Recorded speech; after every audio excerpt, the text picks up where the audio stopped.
Facebook and Instagram. Hi, friends, and a very pleasant good evening as we come to you from Memorial Stadium, Riverside High School this evening, where tonight Riverside will be taking on the Frazier Commodores.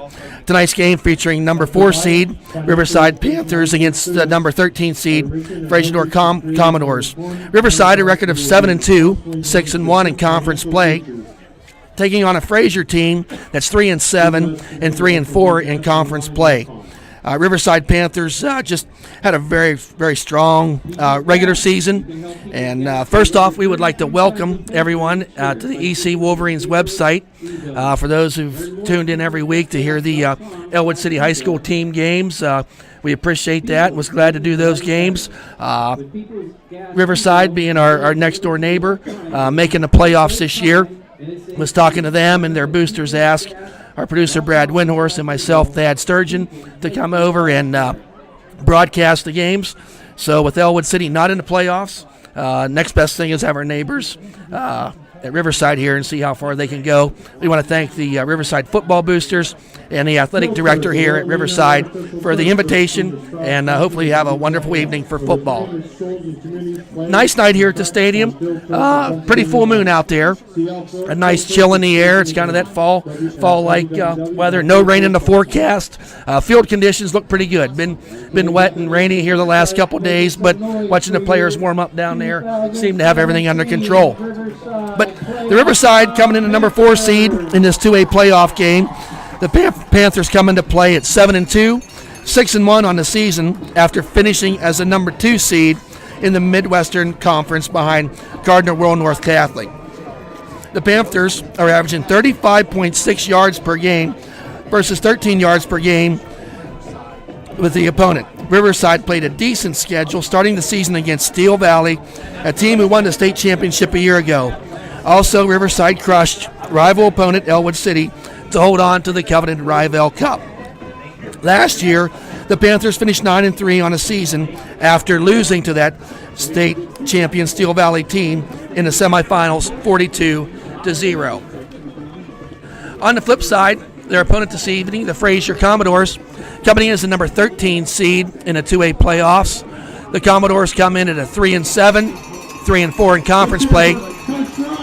But however, you need to make note that they finished the season 3-1 after starting 0-6. So kind of a winning streak for the Commodores as they come in tonight. In a tough conference themselves, by losing in that Century Conference to Powerhouse Washington and Charleroi, and also 2 other very good teams, Burgettstown and Best Center. The Commodores are averaging 18.5 points per game. Their opponents are averaging 22.1. So we welcome the Frazier Commodores up to Riverside tonight for the game. Last year, the Commodores finished with a 5-6 record and lost to Brentwood in the first round, 46-19. As you look at the 2 teams matching up here tonight, we're going to talk about the Riverside Panthers a little bit. I think you have to start off with the Panthers talking about their sophomore quarterback, Ben Hughes. Ben coming in, finishing the regular season, 60 completions out of 107 attempts, had 18 touchdowns on the year, 7 interceptions, and that young sophomore passed for 1,332 yards. The rushing for the Panthers is kind of done by committee, as we got to see them play Elwood there a couple weeks ago, and we saw a lot of different running backs featured that night. Leading in total attempts rushing is Noah Harris. During the season, had 139 attempts for 744 yards, giving him a 5.4 average. LaMarcus Clickley, not far behind with 97 rushing attempts, ran for 709 yards and a very impressive 7.3 yards per carry. And you don't want to forget about wide receiver Austin Dambaugh. Had 14 carries, but more impressive, in them 14 carries, he had established 230 yards, averaging 16.4 yards per carry. On the receiving side, of course, we want to look at senior Austin Dambaugh. 23 receptions on the year, 569 yards, with a whopping 24.7 yards per average per catch. A real dominant player for the Riverside Panthers, but he demands a lot of respect from opposing defenses, and Riverside seems to have some players that'll step up when Austin is in double, sometimes triple coverage. I want to talk about the young Marwig boy, 19 receptions for 318 yards. That's a 16.7 yard per average. And Woodrow Hughes had 6 receptions for 172 yards, but a whopping 28.7 yards per average on that catch. So they're a team that's I consider very well balanced. They have 3-4 running backs. We didn't even talk about Nick Taviani. We've seen him coming in some of them power formations during the season. And in the receiving side, a lot of weapons for that young Ben Hughes, to go to. Scoring for that Riverside Panthers this year, Austin Danball leading the way with 14 touchdowns, Noah Harris with 10 touchdowns, and LaMarcus Cleckley with 6 touchdowns on the season. Captains for the Panthers tonight, number 6, Woodrow Hughes. Beautiful night here for football. We're about a minute and a half away from kickoff, and we'll talk about some of the Frazier Commodore statistics as the game goes on. We just want to make note, we do appreciate you viewing and listening to the show this evening. If we appear at this point to have very good internet connection. Producer Brad saying that we do. That's been known to go haywire during some of our broadcasts throughout the year. We're doing everything we can in our power to make sure we got a good, clear picture for y'all to see. As always, with all of our games, we tape the games while we're doing this, and they will be uploaded sometime through the night tonight, and can be there for your viewing pleasure throughout the following week or weeks to come with the at the EC Wolverines website via the YouTube broadcast. We've had the coin toss, and Frazier had won the toss and has elected to receive. Really a very full student section here down to our right. Nice press boxes here at Riverside. I got to tell you, first time I've been in them. Nice press boxes. Want to thank the good people at Subway, or somebody got us food, so we always appreciate that. So we got the Riverside Panther kicking team out on the field. Austin Danball to kick for the Panthers. And tonight kicking will be Austin Danball. We are seconds away from playoff football here in Western Pennsylvania. You just feel the excitement in the air, don't you? Walking into the stadium, you know there's a difference when it's playoff time.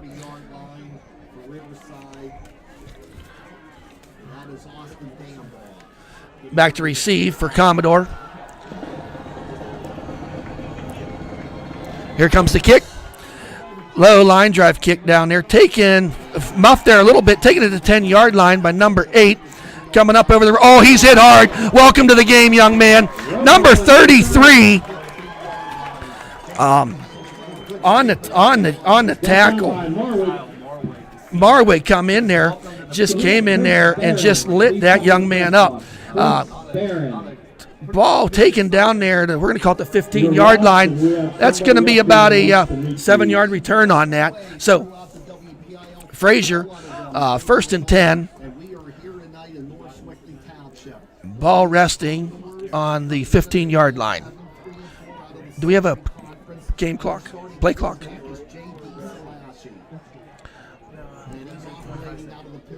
Back. There's a handoff out to the right. Taking a nice run up there is number 23, George Smalich on the run. Brought down by Danball and Marwig. Bring up a second down. We're going to give him a pickup of probably 6 on that play. That's brings up a 2nd and 4.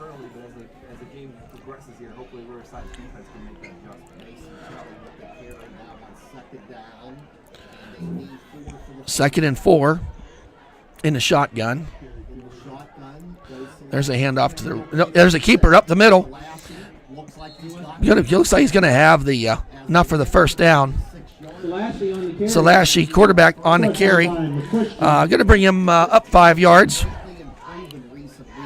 That's enough for a Frazier first down. First and 10, ball on the 26-yard line.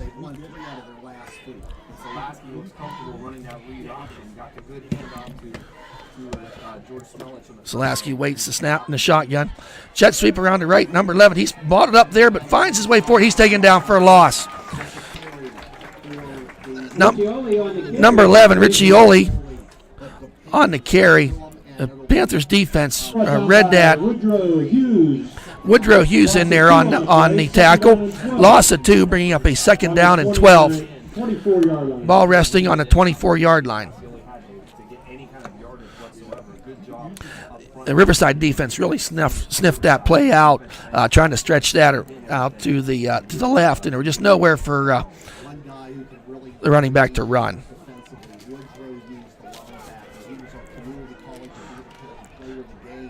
Celesti in the shotgun. Eper throws it out there. That ball falls incomplete. Pass went out there to for number 11. Petroli. Ball falls incomplete, bringing up a third down and 12. With 10:29 to go in the opening quarter. Yeah, it's a power look from Frazier. They bunch everybody to the middle of the field, and then they just try and swing it out there. To try Riverside defense. Gotta love these third and long situations for the opposition. Got 1 wide out to the right, 2 to the left.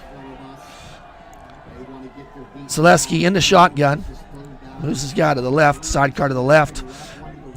Showing blitzes. Read beautifully. Wow. Brought down by number 58 of the Panthers.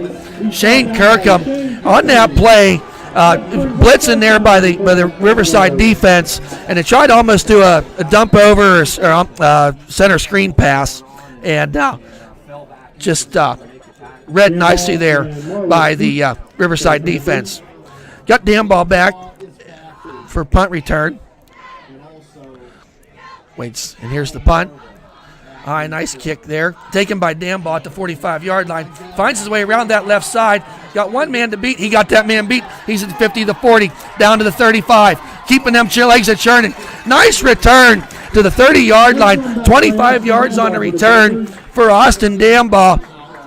Caught the ball there at that right hash and made his way to the left side and beat the one man, and he ended up about 15 yards. A pretty green grass in front of him. Ball resting now on the 32-yard line. So a nice return there for Dambaugh. We've seen teams try to kick away from Austin here. The 6'3" senior. He gets them long legs going in open field. He's hard to bring down. Now we're going to see the Riverside offense for the first time. Ben Hughes, sophomore, up under center. Handoff there. Tackled quickly there, hit low at the knees, was number 3 by Mark Gleckley. Pickup of 2 on the play, bringing up a second down and 8. Gotta love the Riverside starting this drive in their own territory, starting at their own 32-yard line. Giving Gleckley a pickup of 2, a long 2 on that play. Hughes up under center, got 2 running backs behind him. Dambaugh out to his right. He's back to pass. Throwing the ball up there. Just out of the outstretched hands of Austin Dambaugh. Nice coverage out there. Didn't catch the young man's number, but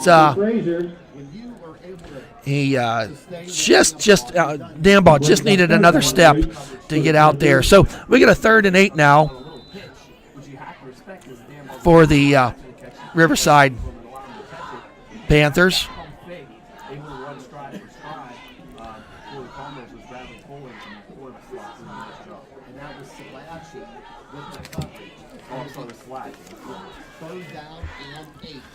Third and 8. Hughes under center.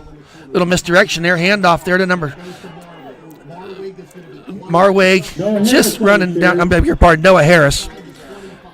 Noah Harris running down over the left side. Little misdirection there in the backfield. On the tackle, Brought down. He appears to be shy of the first down marker. Going to bring up a 4th and 3. We're going to give Harris a pickup of 5 on that play. Needed 8, though, to get the first down. 4th and 2 now. Appears the Riverside Panthers are going to be going for it. 4th and 2. A single. Movement on the line. Doggone. Our first flag of the night, and one of the linemen for the Riverside Panthers got a little bit excited. And we'll wait to call, but I think we're false start. That's going to knock them back 5 yards.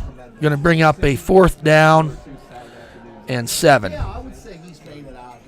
false start against the Panthers.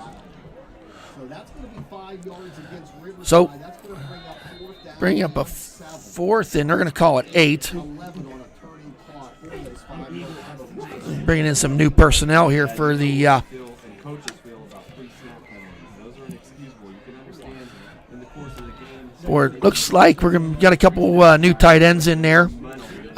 Hughes going to be up under center. Got 2 wide outs to the right. He's going back to pass. Got some time. Throwing the ball out there. Ball falls short. And maybe some of the Riverside faithful were looking for some pass interference, but the ball was just short. Good coverage out there by Solaski. Frazier.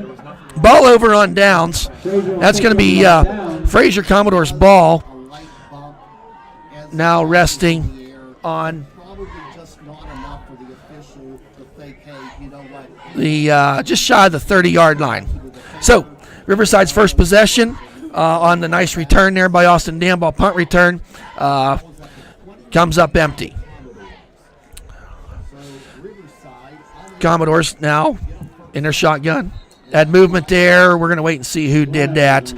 I know Riverside moved, but they might have been persuaded to do so. We'll wait to see what the referees saw. That is going to be against Riverside.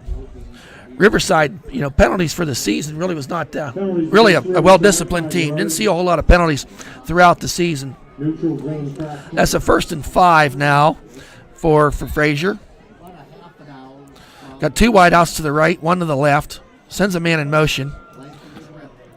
There's a handoff there over around that right side. Written down there. We'll see where the Smalich on the carry. where the spot is, but Smalich was carried.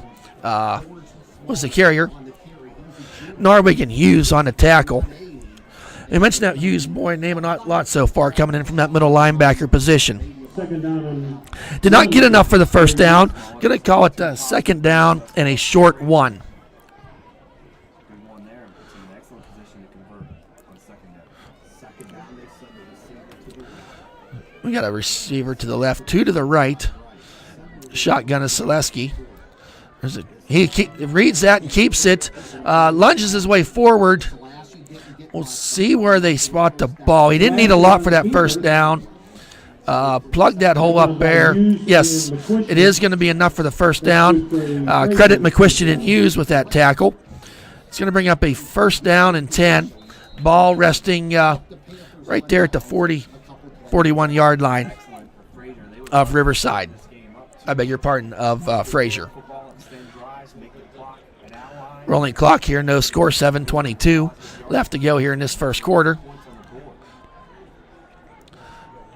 Kind of a bunch right to the right.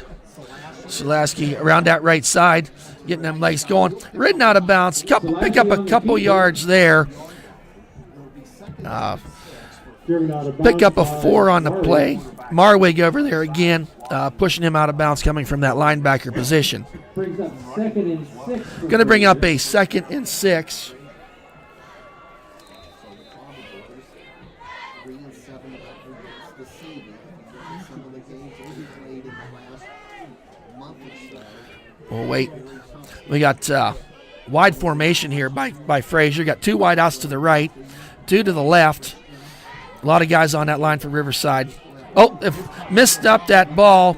Selesky alertly got the snap, bobbled it, kept it on the keeper, got back to the line of scrimmage. Nice heads-up play there by Selesky.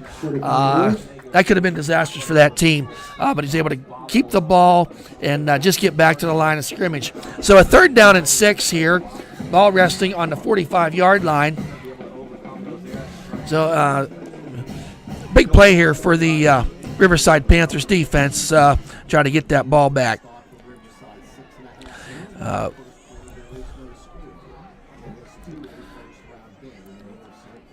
Waiting the snap. Wide out to the right. And it read nicely there. That run goes nowhere. Smilich on that carry, and he was eaten up quickly there. Jarrett Spear coming in there, and he was met in the backfield. Also, obviously going to give him a loss of 2 yards on that play. That brings up a 4th and 8 for Frazier. Ball resting on the 44-yard line. So we'll wait to see. Doesn't seem to be in a punt formation on this 4th and 8. We'll see if, on the pooch. Quick kick the ball away. Riverside had nobody back there with that formation. It looked like a pass formation. Selesky was in the shotgun formation, got the ball, punted it away. That ball is going to be taken over by Riverside from their own 20-yard line. So we'll credit him with 38 yards on that punt. So we'll get to see this high-powered Riverside offense for the 2nd time tonight. Riverside head coach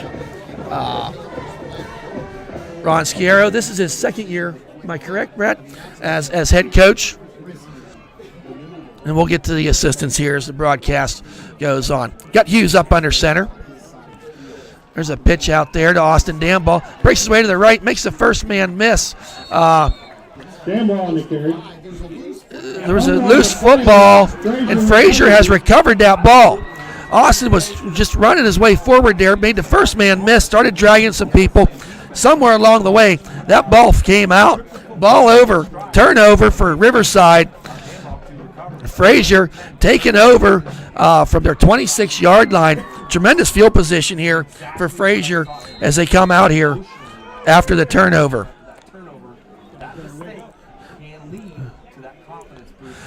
Austin Damball, we have the luxury of replay up here in the booth, and just was getting taken down and was rolling over one man as the other defender came up and hit him, and the ball came out right there in the sidelines. Oh, we're back to live action. First down there, run by Brought down by Cleckley and Hughes. Cleckley and Hughes in there for the stop. No gain on the play, bring up a 2nd down and 10. So Frazier, a team that's coming in here, obviously the losing record on the season. You would think Riverside, being the number 4 seed against number 13, would be heavily favored. But a turnover like this, Frazier is going to want to capitalize. Got 2 wideouts to the right, 1 to the left. He's back to pass. He's bottled up there nicely. Tremendous pursuit there by the Riverside defense, brought down by number 63, Jarrett Spear. We're going to give zone credit on that tackle too. It appears they're really trying to get, the quarterback's trying to get a read and pulling that ball out. And then you started that fake handoff, if you will. Tried rolling out to his right, but the speed of that front four for that Riverside defensive line really came in there quick. Got Damon Lemansky, number 61, down there on the line. Number 62, is that Nathan Kingston? Number 63, Jarrett Spear. Okay, we're coming up with a 3rd and 12. 2 receivers to the right. Back to pass. He's got pressure coming on him. Rolling out to his right. Still getting chased. Eludes one on the sidelines. Going down there to the field. Austin Damball there with coverage. Bats the ball away. Gotta love that play by the Riverside defense. They had tremendous pursuit on Salaski, Pass intended for and Robach. he rolled out there to the right, eluding the would-be defenders. Threw the ball deep, and I'll tell you, when he let that ball go, he looked open out there, but damn ball with that closing speed got back there in the end zone and broke up that play. Beautiful play by the Riverside defense, and just got that ball deflected away. So great play by the secondary, even better play by the front line of that Riverside. 4th and 12, ball on the 28-yard line. Appears that Frazier's going to go for it here. 2 wideouts to the right, 1 to the left. We have a stoppage in play. Flag on the play. That's delay a game. That's going to push him back another 5 yards. From the press box here, I don't see a play clock, 5-yard penalty. and I don't think we have one here. So we got to watch the back line judge. He'll raise his hand with 5 seconds left to go. So 5-yard penalty. Going to bring up a 4th and 17 for Frazier. Boy, those kind of penalties, you just hate to see them. Is that 5 yards? They need to get down to the 17-yard line for the first down. 2 wideouts to the right, 1 to the left. Oh, stoppage in play. Got a whistle and timeout by Frazier. That's their first one of the half. We're going to take a quick break. We'll be right back.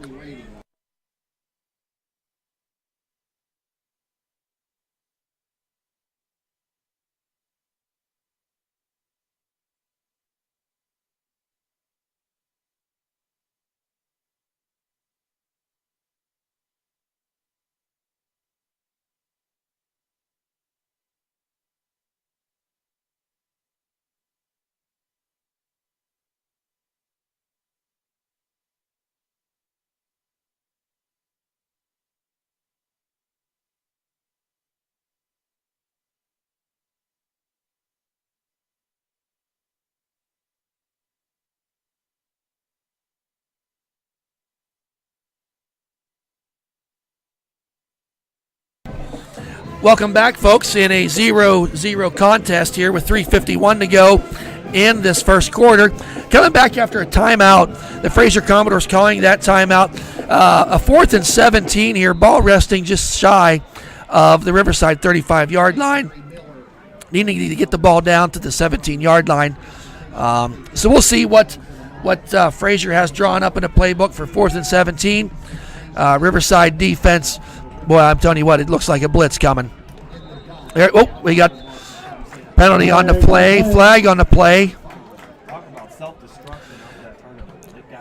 Well, we're going to be false start here coming out of that timeout.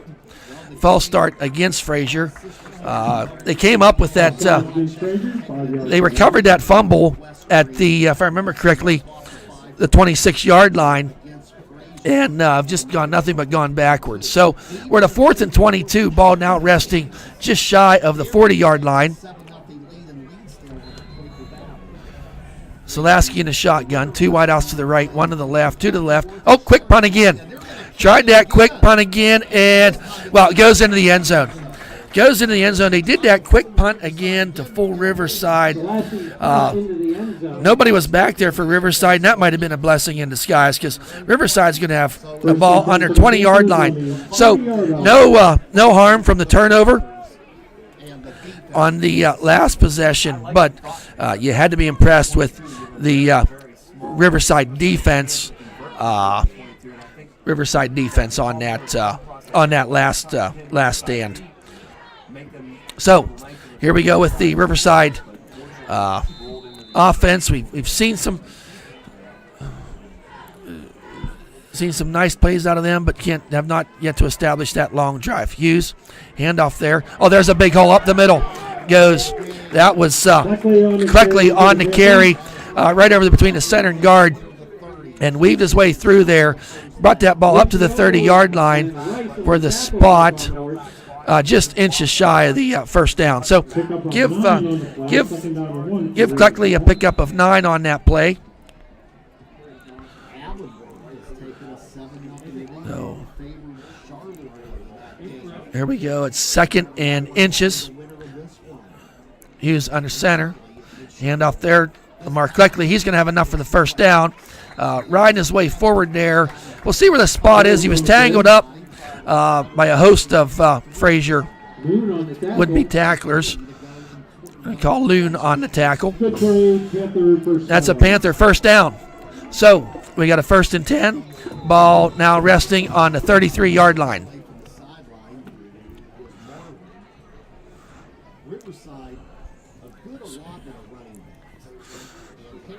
Dylan Shannon, tight end, checking out. Cleckley back in there.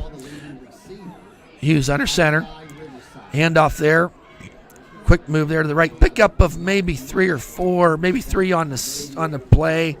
That was Cleckley again on the carry. Brought down by Rice for Frazier.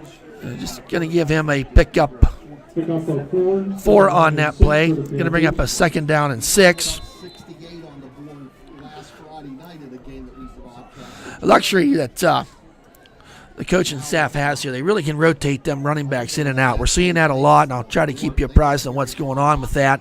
But we got Austin Danball out here to the right. Hughes under center. Hand off that misdirection play we saw earlier, given there by number 23, Noah Harris. Ran that play a little bit earlier, and that's been a bit effective. Pickup of 3, maybe 4 on that play. Going to bring up a 3rd down and 3. It is going to be 3 for Harris. Picked up 3 on that play. A 3rd and 3 now for Riverside. Ball resting just across the 40-yard line in Riverside territory.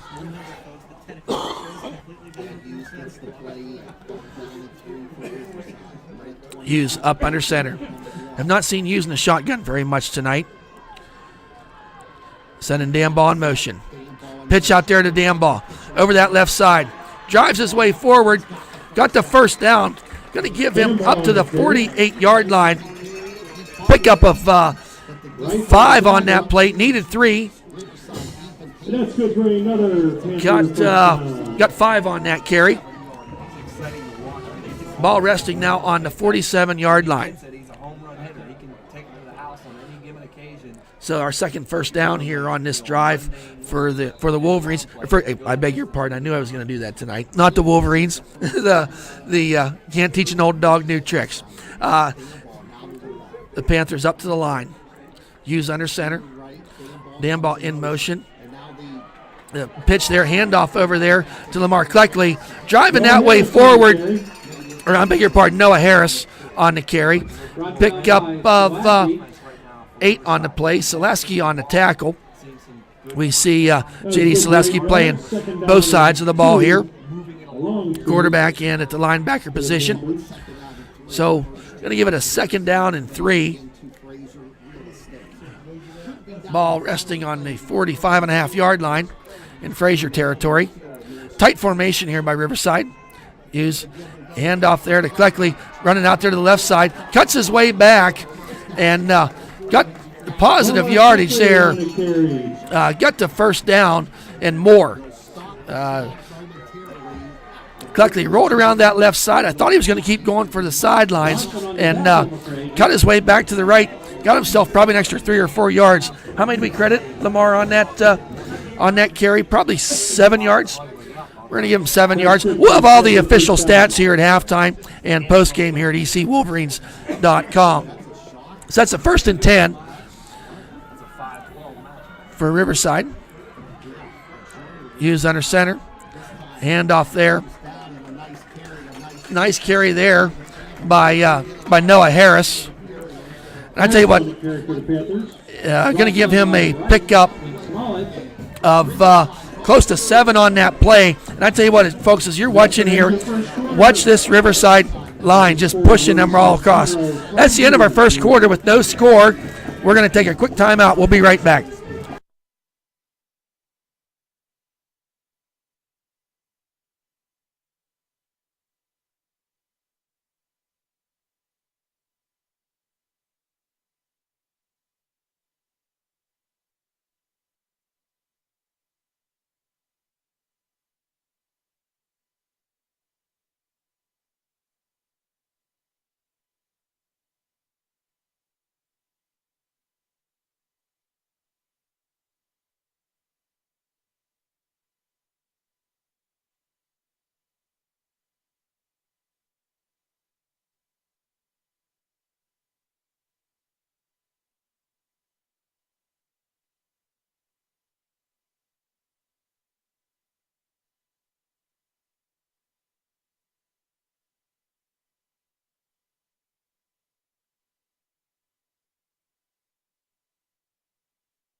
Welcome back, folks, as we start the second quarter here from Memorial Stadium. Riverside with the ball on the 30-yard line. Bring up a 2nd and 2.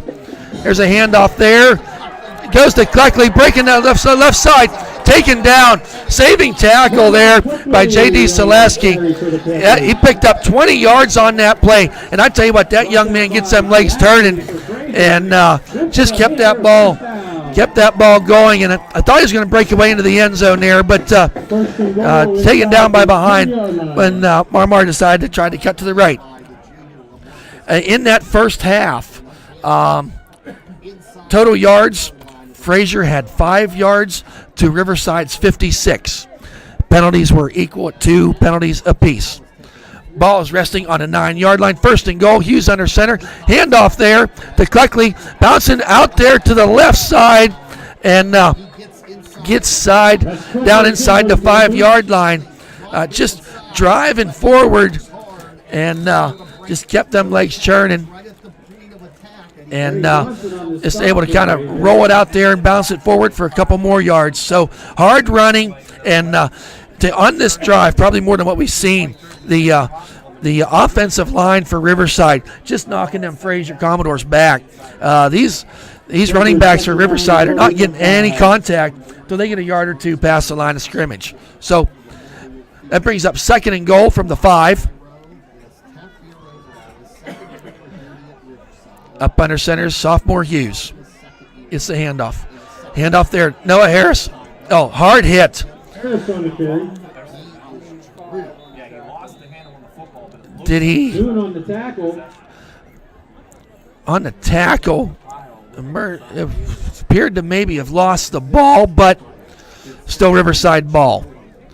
We'll see on the replay here. But he was hit hard after an initial run of a couple yards. We got the ball down here.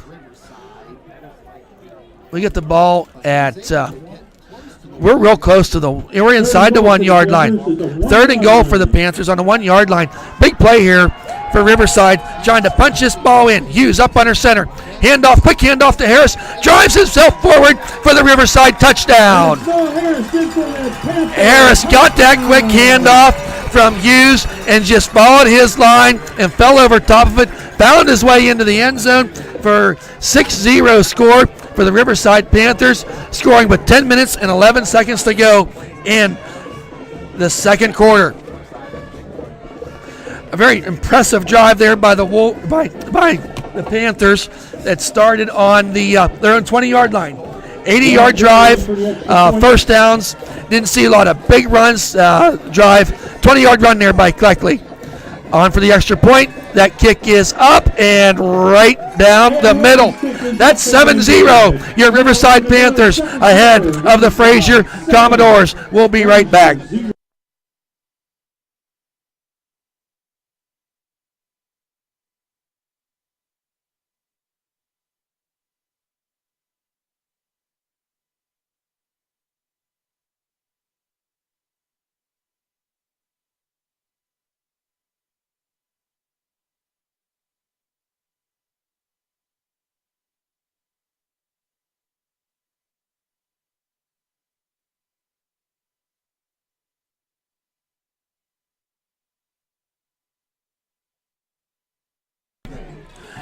Gary, any change over on NBA?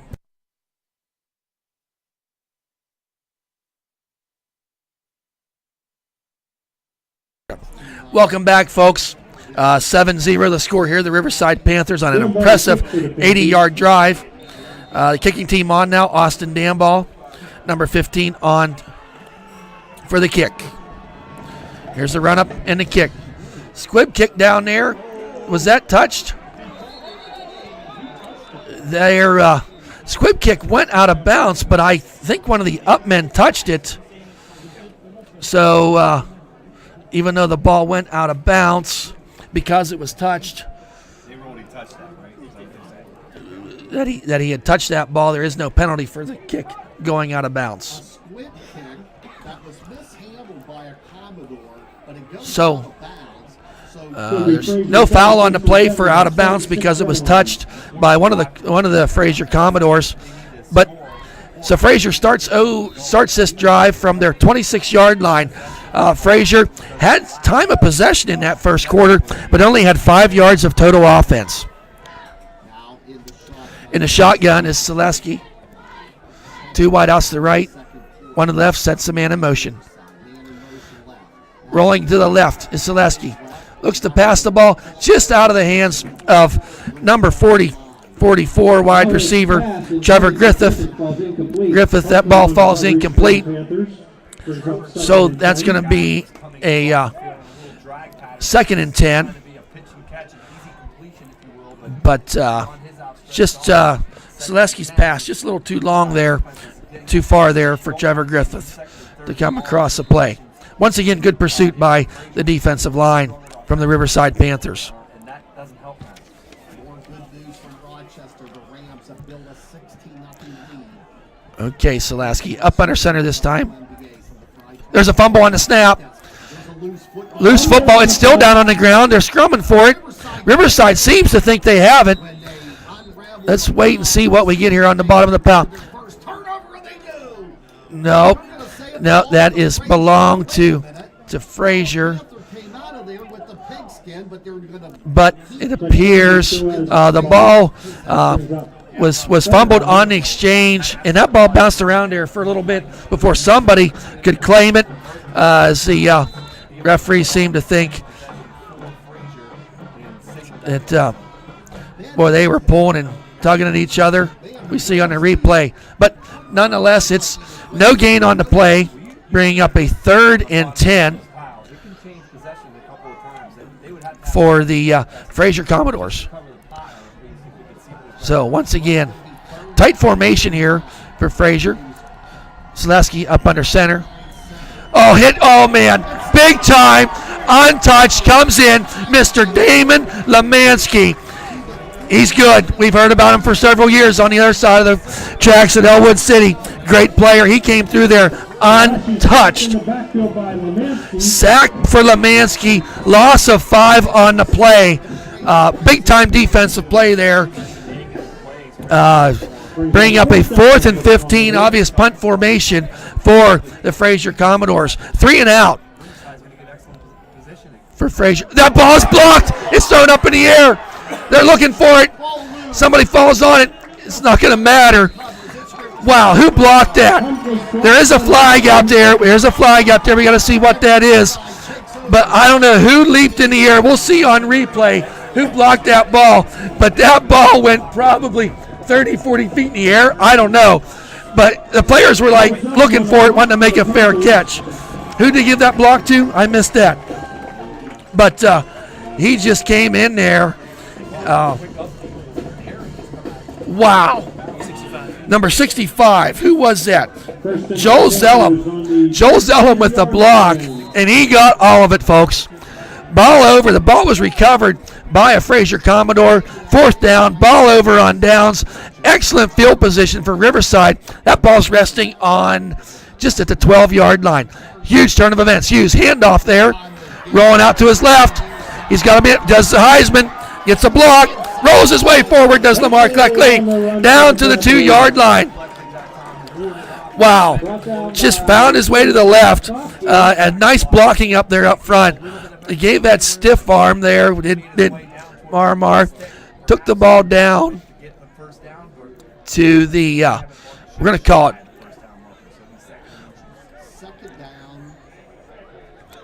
Second down. That is a first down.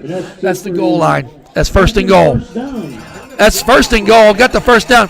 Got 10 yards on that run. 1st and goal from the 2-yard line.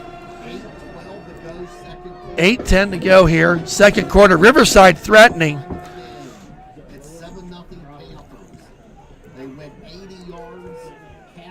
Here we go. 2nd. 1st and goal. Hand off to Cleckley, up the middle, untouched. That's a Riverside touchdown. 13-0 Riverside. Hughes, handoff there to Cleckley, up over center, and found his way into the end zone, virtually untouched. With 7:53 left to go. That's 2 scores for Riverside in less than 3 minutes of play. Now, extra point forthcoming. Extra point. Ray in to attempt the point. Hughes with the hold. Didn't get the center. Up. That ball is up, and we're going to call it good. And good. That's 14-0. Your Riverside Panthers over the Frazier Commodores 0. We'll be right back.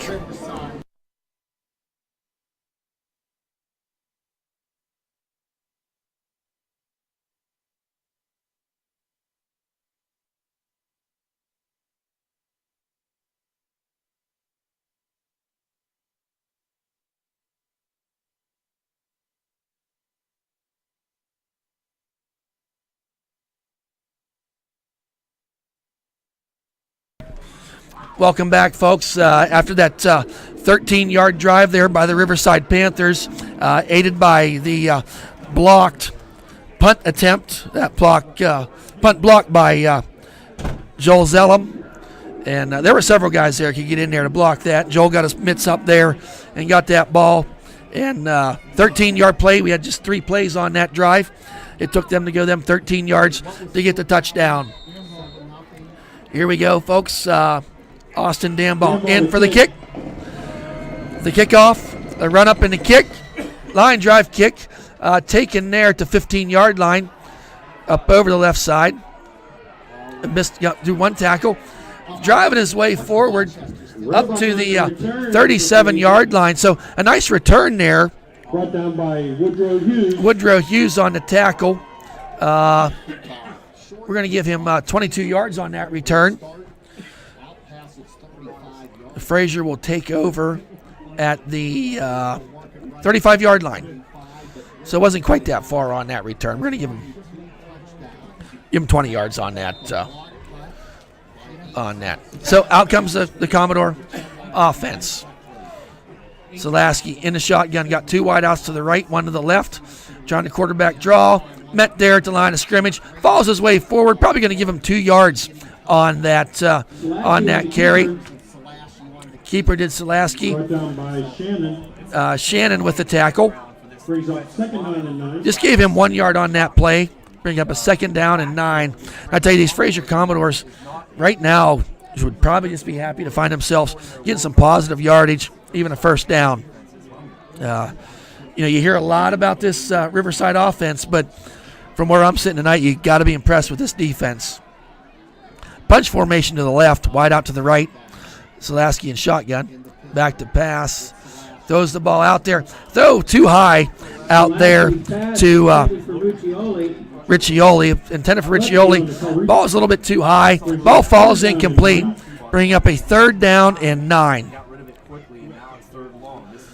This is a 3rd long, and if history repeats itself, we're probably going to see some blitzing on this play. If it's worked to this point for the defense. Give a shout out there to Shane Kirkham on the line for Riverside, left defensive end. We got Zalaski in a shotgun. Quick pass out there to the right. He's met there. Wow. Great pursuit there. The quick pass out. And he had some blockers out in front of him, but tripped up there by Shannon. Bringing up a 4th and 9 for the Commodore Fraziers. And you got a really, Dylan Shannon really was patient on that play. Was rushing the quarterback, saw the pass out there, and what would-be receiver tried to cut back in, and Shannon was there to meet him, holding that play to no gain. So we're a 4th and 9, ball on the 35-yard line. There's that quick punt again. They've tried that 3 times so far tonight. Ball goes dropped there. Short punt, ball at the 38-yard line. That's going to be about a 28-yard, I'm going to call it 18-yard punt. 35 to the 38. 27-yard punt. So, Panthers taking over with 6 minutes and 7 seconds left to go here in the 2nd quarter. And I got to tell you,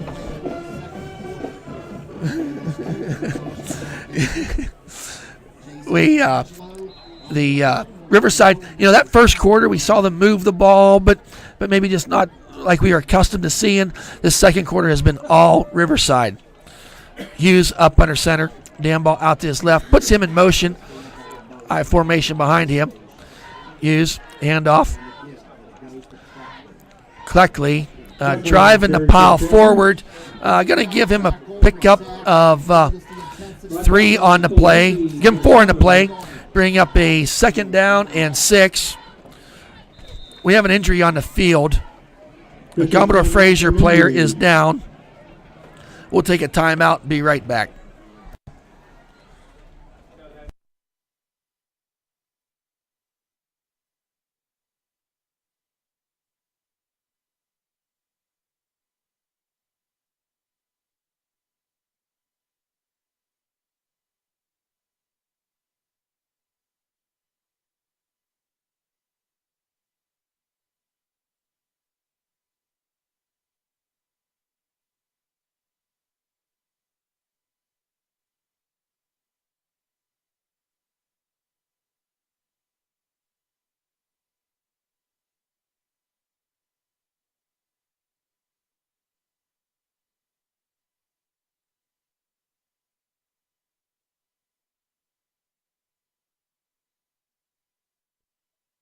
That's what I had. They have 21-0. Welcome back, folks. The Times has 21-0. The wide receiver, number 88, don't see his number here right now, aided off the field. Appears to be lower body. We'll go hockey terms and call it lower body, but he wasn't put much weight on that one leg. Aided off the field. We're back, folks. It's 2nd down and 6. 5:44 left to go here in this second quarter. Different formation. We've got 1 wide out to the right, 3 to the left. Handoff there to Harris. Driving himself forward. Got past the first wave and had some green grass in front of him. Noah Harris taking that ball down to the 39-yard line. Pickup of Brought down by Roebuck for the Commodores. Roebuck with the tackle for the Commodores. Another Panther first down. That's another Panther first down. We're going to give him from the 38 to the 38. That's 24 yards in my math. So 24-yard carry for Harris. We just 3 wide outs to the left, 1 to the right. 1 man back in the backfield. Back to pass is Hughes. Going deep down there. There it is. Oh, Austin Damball. Did he catch that ball? He did catch that ball. He bobbled it. Damball caught that ball. We got flags all over the place. I think we're going to see defensive pass interference because they were trying to slow Austin down, Damball down, and just kept them long legs going. Down the field he went and rolled his way forward. That was pass interference, but caught still got. That penalty declined. Ball taken down to the 9-yard line, 8-yard line. That's 30-yard pass play from Hughes to Damball. When you think about Damball on that 25-yard average coming into the season on 23 carries, he has that capability of stretching that field down there. And even with the initially, I beg your pardon, folks, I thought he, because of the pass interference, I thought he didn't make the catch, but got his mitts on that, rolled his way forward down to the 8-yard line. 1st and goal, Riverside. Hughes under center. Handoff there out to left. Oh, Cleckley lost his footing and good pressure there by the defensive line. Smolik there on the tackle. Loss on the play. Loss of 1, bringing up a 2nd down and 10 for the Panthers. And maybe 11 for the first down or I should say first. So we're at 2nd and goal. Oh.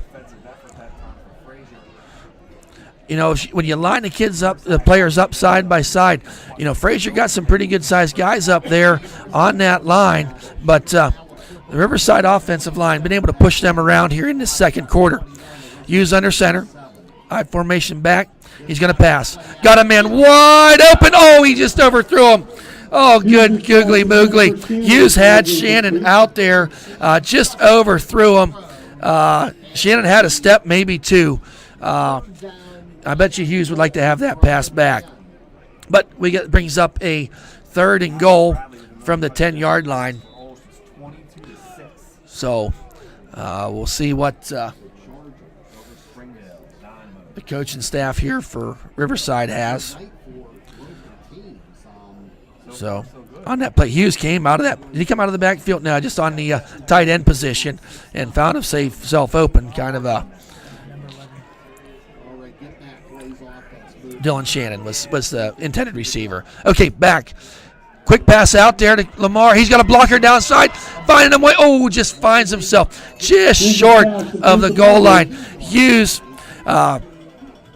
threw that ball out there. Quick pass. And going to bring up a 4th and goal from the 1-yard line. Or 2-yard line, I beg your pardon. So we'll see what they want to do here as we, with 3:20 left to go on a rolling clock.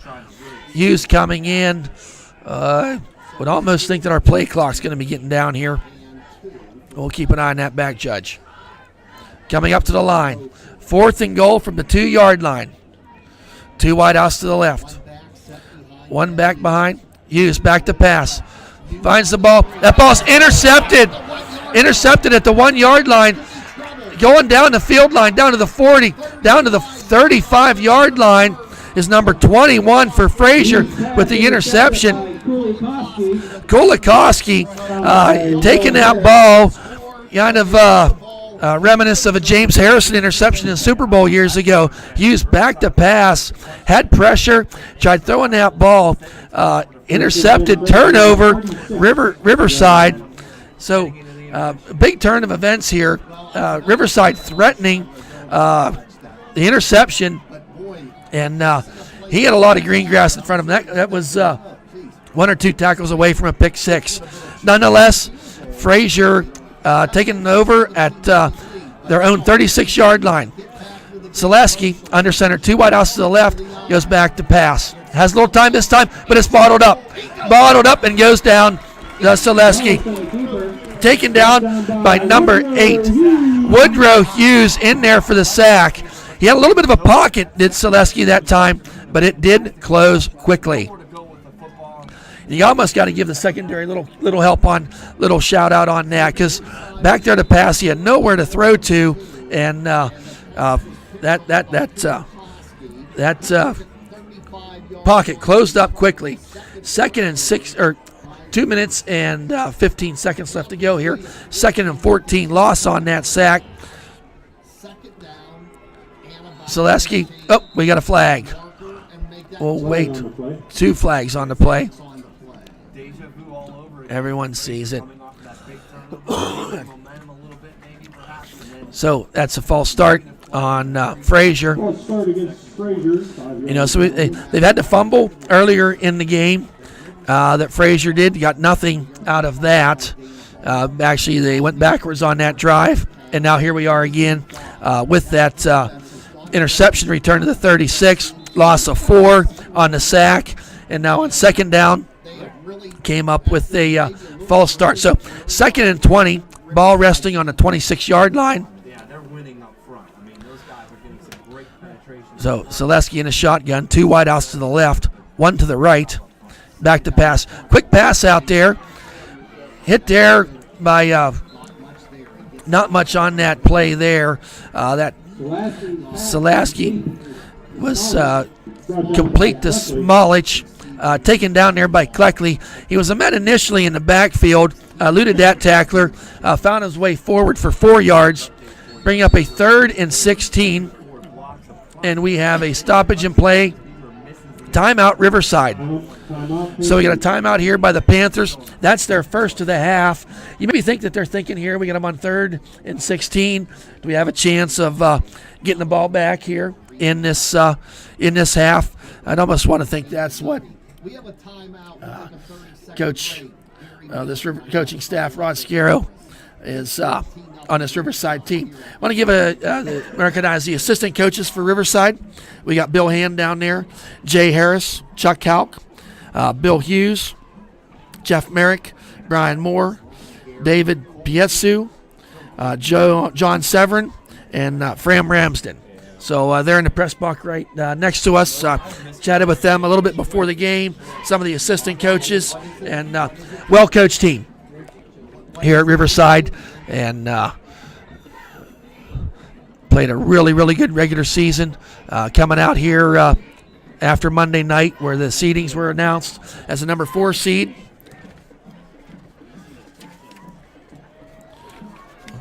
For Riverside. So Riverside defense wanting to get a stop here on this 3rd and 16.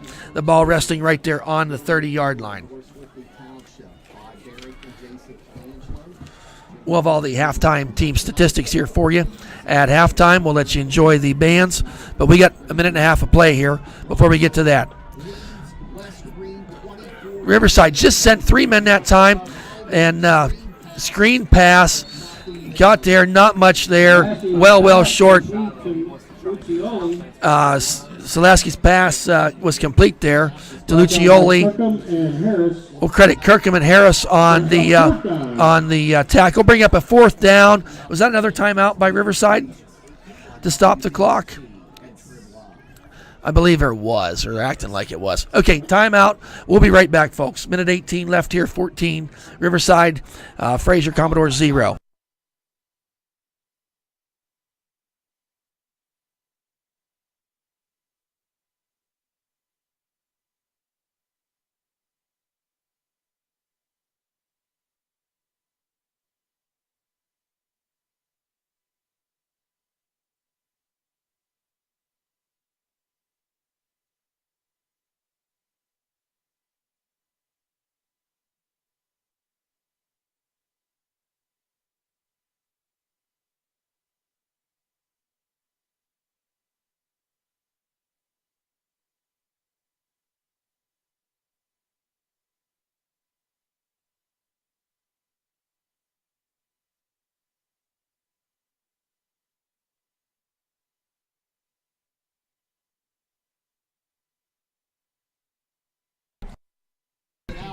Welcome back, folks. We're at minute 18 left here to go for Riverside, or in this second quarter. 4th and 10. Punt formation out here for the Frazier Commodores. Back to receive. Oh, we had a timeout now by Frazier. Kind of an odd turn of events. Riverside called a timeout to stop the clock, and then they came back in. Going to put 1:18 back on the clock, but that timeout there was taken by Frazier. So we both teams have one timeout left to go in this half. So we'll have all the halftime scores on this exciting football night here in WPIAL.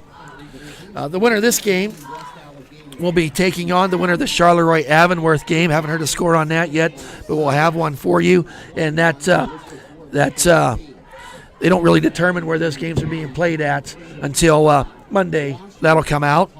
So we'll know where the winner of this contest will be traveling to, because they will be neutral sites from here on out, correct?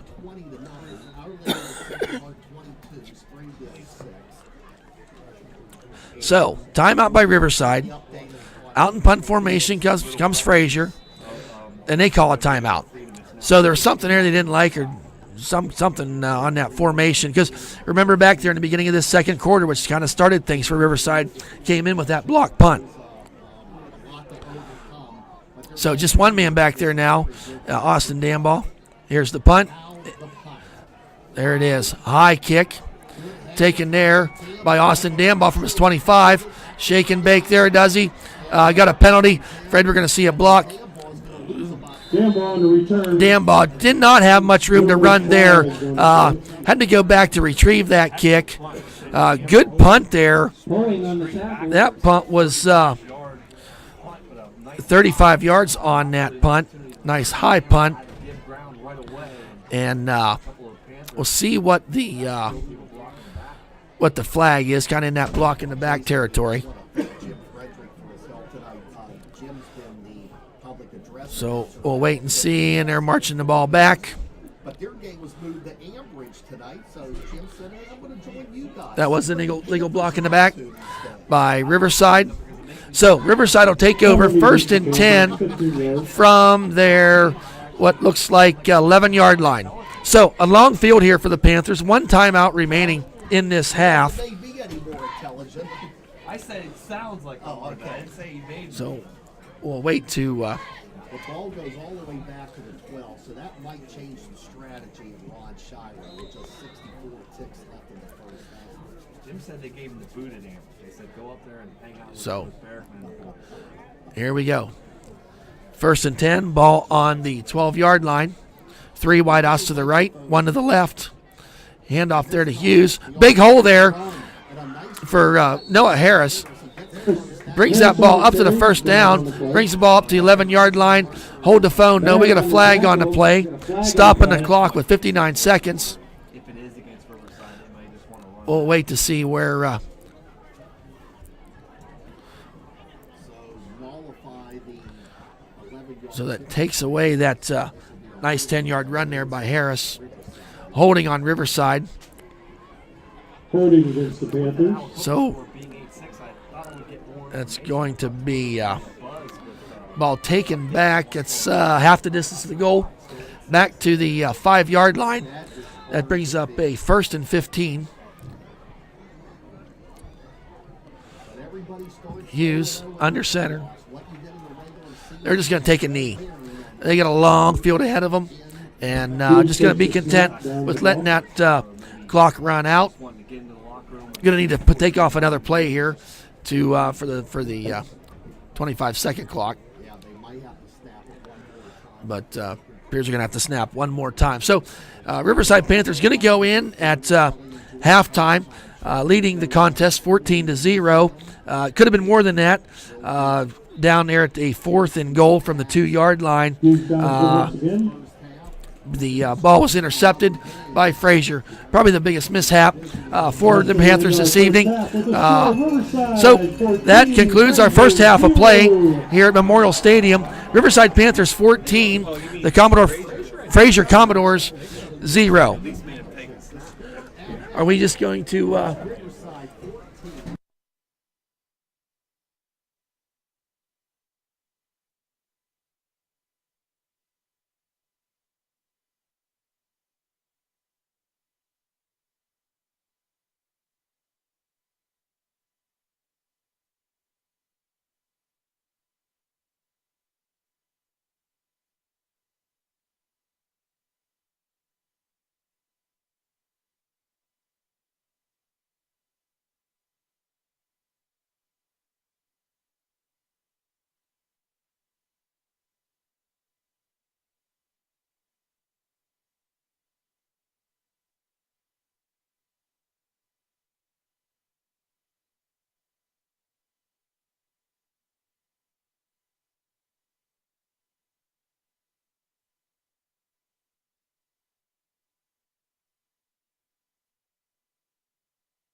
Angelo, Zach Holbridge, Henry come by there. Frazier High School marching band about to entertain 15-0 in favor of Riverside after a slow start to Panthers. Now looking much more brisk against these Frazier Commodores. What we're going to do is take a 2-minute timeout, and then Gary Miller, our producer, and who's manning the TI transportation, that's an update desk. He'll come back with the scores from all the games going on around the area and many more throughout the WPIAL. But first, this 2-minute timeout is going to be Luxembourg, London, Georgia. Right here, it's Riverside 10, Frazier nothing. You're hearing 2A first round action on Eaton County Radio, the Trend Live High School Sports Day.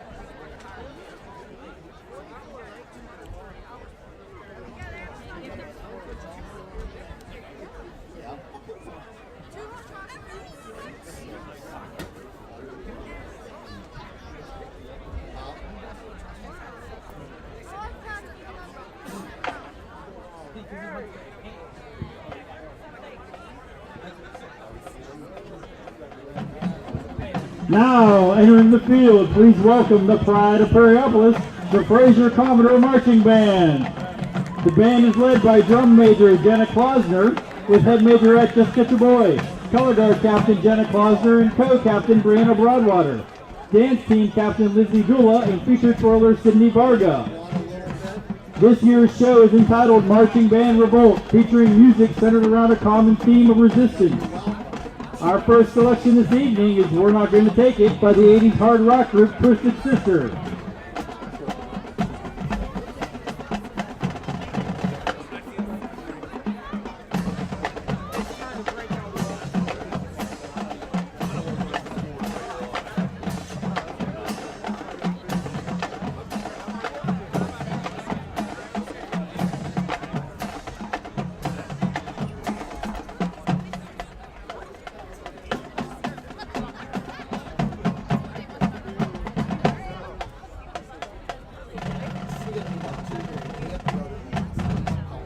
Ladies and gentlemen, the band.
Our show continues tonight with a popular hit by the rock band Muse. This is Uprising, featuring our drumline and auxiliary teams.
We will conclude this evening's performance with Alice Cooper's Anthem of Revolution, School's Out.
The Frazier Band is under the direction of Matthew Ratai, with Assistant Director and Color Guard Instructor Christina Viscoli. Other members of the band staff are Majorette Coach Caitlin Brown and Dance Team Instructor Mallory Solis.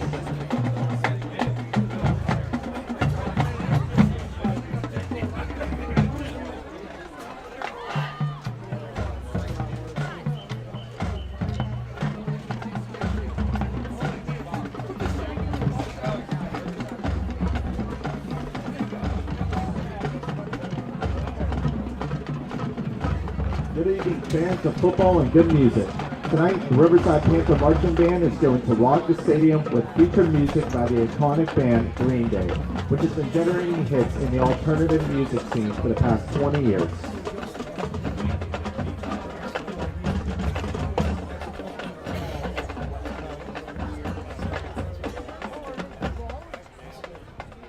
Drum majors Ali Usenka and Brooklyn Braden. Is your band ready?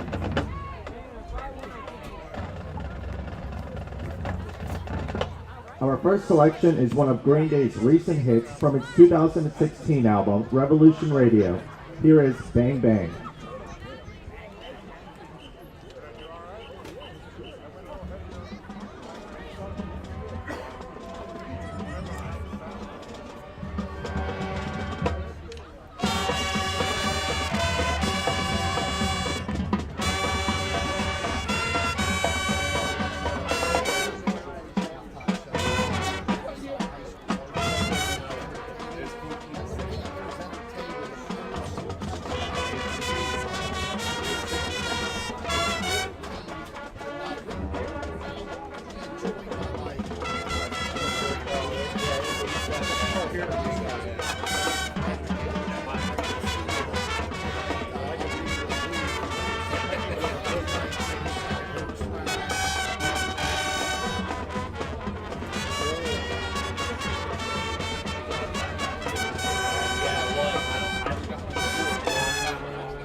Our next selection is a 2004 song from the American Idiot album that reached #1 on the Billboard mainstream rock charts.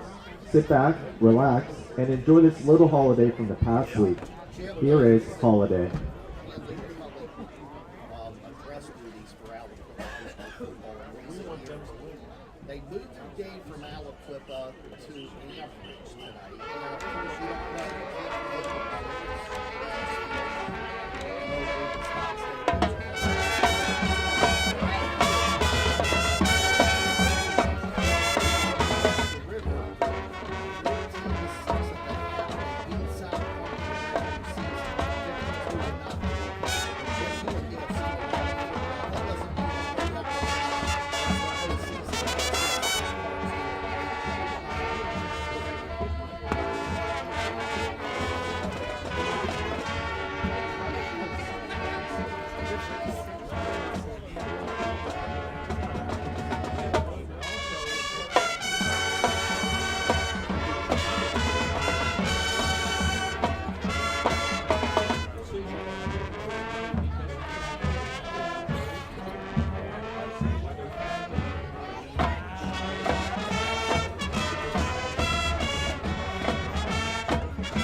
Our final selection is also from the Revolution Radio album, and it too reached #1 on the Billboard rock charts, proving that Green Day is still capable of producing hit songs after 2 decades of performance. Here is Still Breathing. we'll come back at Jason Colangelo's first half comments on this one here tonight in North Swain Township. We'll take this break. Eat County Radio.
Seth was telling me that quicker rally.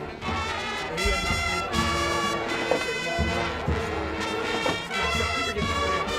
We were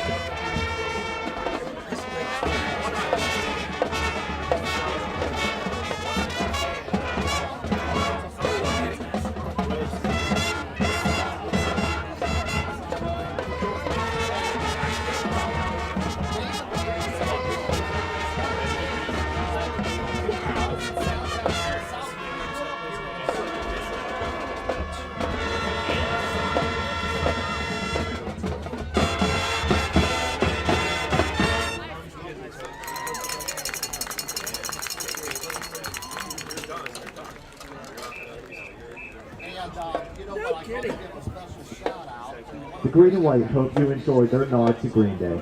The band's students and staff would like to thank the community for your support throughout the season and say best wishes to the cheerleaders and football teams.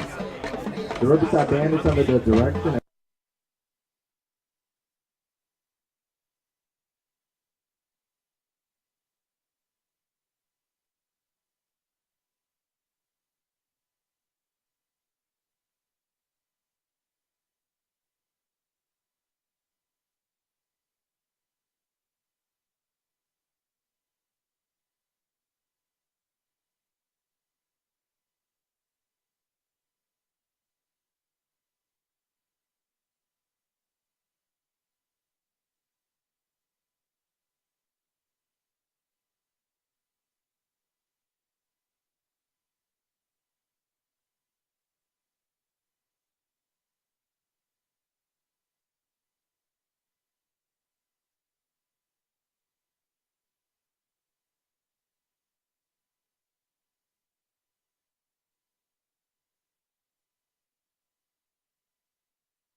Union 20.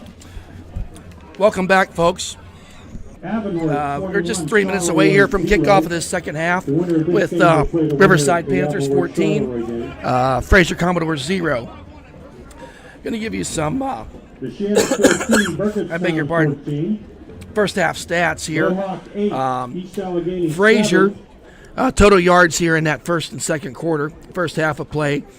Riverside dominating in yards, 151 yards. Is this correct, Brad? Two yards for Frazier, -2. I beg your pardon, -2. So not a whole lot of just credit to the Riverside defense here in that first half. 2 sacks for Riverside in that first half to 0 for Frazier. First downs, Frazier had 1, 9 for the Riverside Panthers. Penalties are tied at 4 penalties apiece. Frazier is winning the turnover battle, however, not being able to capitalize them. Riverside had a fumble and an interception. Scoring tonight, Noah Harris had a 1-yard TD run with 10-11 to go in that second quarter, and LaMarcus Cleckley had a 2-yard TD run. Point extra good by Wyatt Ray with 7:53 left to go. Just going to give you some out-of-town scores here. In this first round of the playoffs.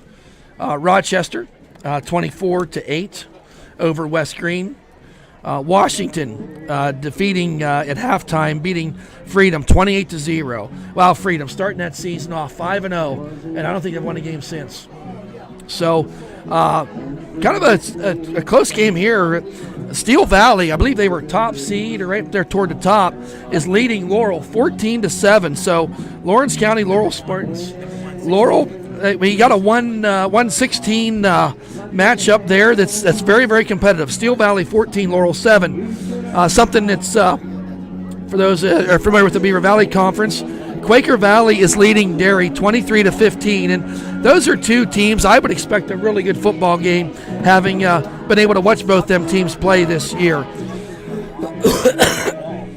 Big time shocker here, not an upset, but Aliquippa is leading South Park 14-6, and that was the second offensive touchdown that the Aliquippa defense has given up yet this season, but 14-6. Mohawk and East Allegheny knotted up at 14. Newcastle 21-7 over Montour. Beaver handling Elizabeth forward, and that's two-match stamp there. Beaver 28, Elizabeth forward 13. A 4-seed, 5-seed. So going back to that NCAA brackets, the 4-5 seeds is where you see some upsets.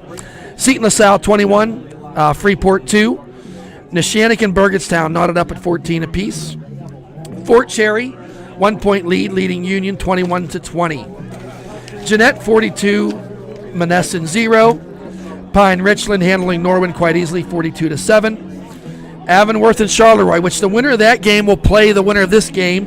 Avonworth leading that contest 21-0. Wilmington, New Wilmington up there in Lawrence County, leading Maplewood 48-0.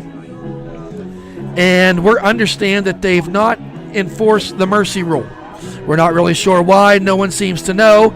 That game, that's the second round of their playoffs. Am I correct, Brad?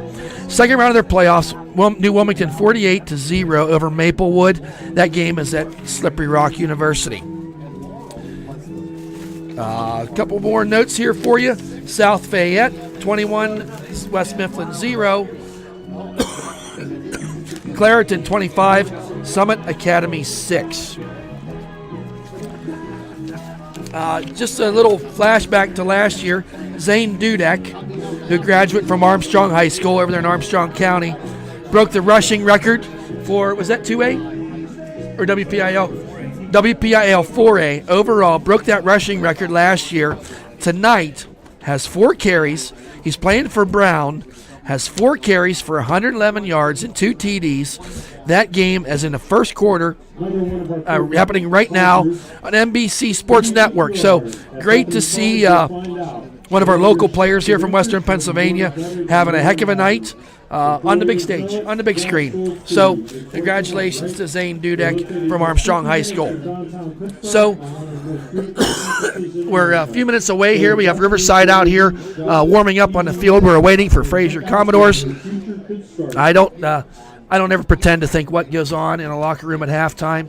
I would think Riverside has to be pleased with how that defense has played in this first half, holding that Frazier Commodores to -2 yards for the whole half. Offensively, leading the contest 14-0. 2 turnovers. One was a missed opportunity there, interception thrown on a 4th and goal from the 2-yard line. But should be happy with that first half of play by Riverside.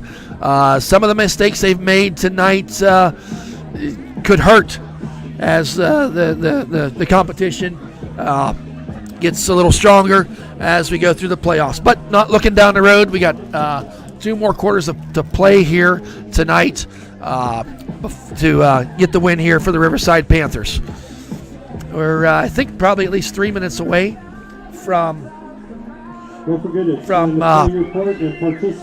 the start of the third quarter. So we're going to take a quick break. We'll be right back.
Welcome back, folks. We're getting ready to start here the third quarter. 14 points for Riverside, 0 for the Frazier Commodores. So we appreciate your listening here this evening or later this week if you choose to rewatch the game again. The winner of this game will be taking on Charleroi or Avonworth, and Avonworth was leading that contest 21-0, and that was a halftime score. So teams coming on the field. Riverside will be receiving the ball here to start this third quarter. Back to receive is Marmar Cleckley, and didn't get the other number. But College grads reported that they were employed in their field. Frazier Commodores with the run up and the kick. High kick taken there at the 22-yard line. Up, he's got a goal there. Wow. Nice return there by Harwig. Took the ball at the 22-yard line, ran that ball out to the 48, and he had about an 8-10 yard hole there that he ran through, and it didn't close till about the 48-yard line. So we're going to give him 26 yards on that return to the 49-yard line. Riverside with nice field position here to start out this third quarter. Ball resting on their 49-yard line. Hughes coming up under center. Two wideouts to his left. Handoff there. It's Cleckley. Off a right tackle goes Cleckley. Lost his footing but went down, but not after a 4-yard gain. But a 3-yard gain. Bringing up a... they're going to give him 4. 2nd and 6. And we've seen that out of Cleckley a couple times tonight, trying to make that quick cut on this surface. So we'll be at 2nd and 6, ball resting on the 47-yard line. Got Dan ball out here to the left. Hughes, handoff. Noah Harris drives that way forward. That's going to be a first down for Riverside. Taking the ball down to the 40-yard line. Pickup of 8 on that play. So at the Panther first down. We've seen Harris doing that run off a right tackle several times tonight, and he's not getting hit until probably after 2 or 3 yards after the initial line of scrimmage. So working over that right side on that. So 1st and 10, ball on the 40-yard line. Hughes under center. Sends Dan ball in motion. Handoff there. Hits by Noah Harris on that carry. Brought down by Smolik. Pickup of 4 on the play. They're going to give him 3. Bring up a 2nd down and 7. We see number 11, Dylan Shannon, tight end, checking back in. All the games except for one being played tonight in the first round. 64 teams. 31 games tonight. Up to the line comes the Panthers. Tight formation this time. I formation. Hughes handoff there to Cleckley. Over that right side. We got a flag on the play. Cleckley gained enough yardage for the first down, but let's wait and see what that flag was. Kind of in the holding category. We've seen that double tight end set there for Riverside a couple times tonight, and when that comes in, you've seen Cleckley going around the side, usually for positive yardage. But negate that play, so that's a 10-yard penalty. Taking the ball back to the 48-yard line, bringing up a 2nd down and 20. So, a couple ill-timed penalties. Not that penalties are ever any good, but that's happened twice tonight where positive gains have been 2nd and 17. Hughes. Handoff there to Noah Harris. He's got running room, finding his way, rolling his way forward. He's going to be up there for the Riverside. I think he's got enough for the first down. We're going to give him 17 yards by the run by Noah Harris. You kind of got to wonder if you're on the defensive side of the ball. You got Noah Harris, who's more of a run you over type of running back, if you will. Then you got Cleckley, who will run at you, and then he'll go right around you. So 2 different styles of running backs, both being effective, and Coach Shiro sprinkling them in and out, different plays. 14-0 here. We got a first down, ball on the 29-yard line. Same kind of play again. Noah Harris trying that right side again. I'm sorry. We had a fumble. Had a fumble on the play. Harwig was that carrier. Harwig was the ball carrier on that play. Oh, we're off. So another turnover there by the Riverside Panthers. Fumble recovered by Rice. That's going to be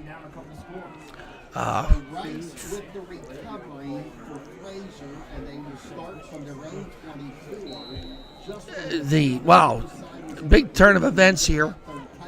Had the fumble. Frazier taking over at their 23-yard line. There's back. Trick play. Going to try to pass. It's stopped. Ball falls incomplete. Great coverage by Mark Cleckley. Salaski's pass falls incomplete, bringing up a. I beg your pardon, that was Noah Harris on that play.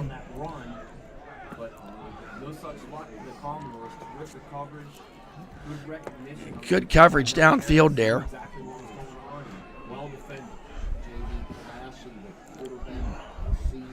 So that brings up 2nd and 10. Ball on the 23-yard line. Zaleski, handoff there. Wow. Makes the first man miss. Hit hard there. Pushed out of bounds by was Smilich, the ball carrier. Brought down by Noah Harris. Noah Harris on the tackle. On those simple, dives off tackle. That's when they've Brings up 3rd and 3. Brings up a 3rd down and 3 for the Frazier Commodores. Why ain't this working? There it is. You're going to need to refresh that somehow. update you a little further in that game that you identified as being a great matchup. So 8:41 left to go here in this third quarter. Koloski. Hitting the backfield, but he eluded that tackler. On 3rd down, they roll forward to get the first down. So moving the sticks. There's a late flag. We'll wait and see what the flag is. I don't think we'll wait to see what the call is. As the play stands now, I think we're talking about something verbal here, that they didn't like what they heard. So, personal foul, wow, against Frazier. Personal foul against Frazier. Backing the ball up 15 yards. So, was that a... they still going to give the first down because it happened after the play? Or just how does that work? Yes. Yep. First down. Dead ball foul. So they mark off 15, taking the ball back to the 21-yard line. So dead ball foul. 1st and 10. Salaski in the shotgun. We had movement. Do we have offsides? Wow. The really going backwards here for Frazier. Enough to get that first down. Had the personal foul. And then this 5-yard penalty that takes them back another 5 yards. So that's going to be 1st and 15 from the 16-yard line. Throughout the night, really having its way defensively, Frazier can elbow forward to give them the yardage.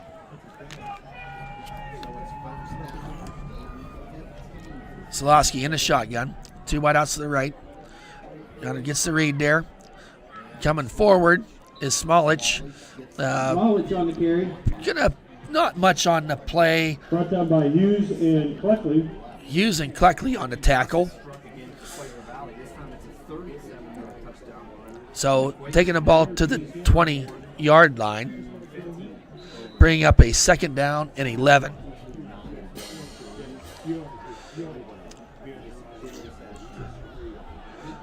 So Frazier really spreading out the offense here in this series. 2 wideouts to the right, 1 on the left. Pitches out there to Smilik. Hit there nicely by Mileage on the carry. number 6, Brought down by Woodrow Mileage Hughes. and And Mulich being up a 3rd down, and we're going to call it probably 7. Ball marked at the 26-yard line. 3rd and 6. So,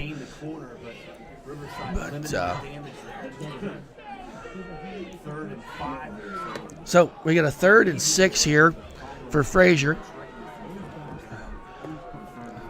Selesky in the shotgun. Sidecar to his left. Riverside showing blitz. There's the keeper by Selesky. Stood up there nicely, and he is driving him way forward. Great second effort there by Selesky. I thought he was we got another flag. Another flag. I hope that's not a late hit on the Riverside. I tell you what, Selesky got hit there at about the 28-yard line, but drove his way forward through 2 what would be tacklers for Riverside. Ball taken out to the 35-yard line. As it stands, that's a 1st down, but let's wait and see. Dead ball foul. Oh, boy. Another personal foul for Frazier.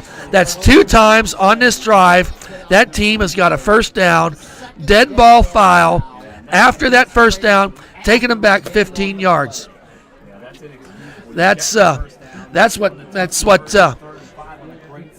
makes coaches pull their hair out, because that flag came in late after the play, and you got to really give it to Selesky on the second effort to get that 1st down, only to go back 15 more yards. Here we go again, deja vu all over again from the 20-yard line. 1st and 10. Selesky in the shotgun, pitch out there to Smilik. Does a spin move. What was a negative play? Follows his way forward. We're going to even pick up a 2 on that play, bring up a 2nd down and 8. Shea and Cluckley in there on the tackle. Really just great pursuit there by the front line. So, getting some chatter going on down there on the field. We kind of we do have the luxury of replay up here, and you start watching a little closer on the screen. It's a 2-way street down there, and there's a lot of chatter going on. 2nd and 8. Selesky keeps the ball, tries to run up the middle there, driving himself forward. Good run up there. 1st down for Selesky on the keeper. He's not afraid to kind of that read option, if you will. Pulls the ball right out of the gut of the what would be running back, and then finds himself running forward. So you got a 1st down here for Frazier. So ball resting on the 32-yard line. Selesky in the shotgun. With the carry. Hit hard there, but shake and bake, finds his way up for probably 8 yards on the play. That young man's not afraid to take a hit, and bouncing him up. Great second effort. I think these linebackers for Riverside are going to have to realize when they see him coming up the middle, they need to wrap him up. That would stop this on this drive here. Kind of self-destruction with 2 personal fouls for Frazier, but nonetheless, the Riverside defense would love to get this offense back off the field. Selesky there, pitch out there, taken out, not that time, folks. Pitched out there to Smolich, and hit there quickly. McQuistion with the tackle, but seen this another time. The running back got that pitch from the ball and kind of set that back leg to take off running and slipped out from underneath him. Natural field surface here at Memorial Stadium for Riverside. And I just have to wonder, with the recent rain that we've had, center of that field where a lot of the play has been taken on tonight, that field condition is not getting a little bit slippery. We're going to 3rd and 3 here. Selesky, shotgun pitch. Oh, misdirection there. Number 11 coming around. We're going to have a flag on the play. Taken down. Had enough yardage for the first down, but that On the carry. Riccioli on that carry. Damn ball and Keckley there for the not after an 8-yard gain, but let's wait and see what this penalty flag is. Kind of in that holding territory, and that's what it was. Holding against Frazier. That's 3 times on this drive that they've gotten first downs on the play, but because of penalties, they're going back. But on this play here, it was during the play, so we got a long 3rd and 13. Now let's see where they spot that ball. Ball now at the 25-yard line. Need to get 3rd down and 17 for Frazier.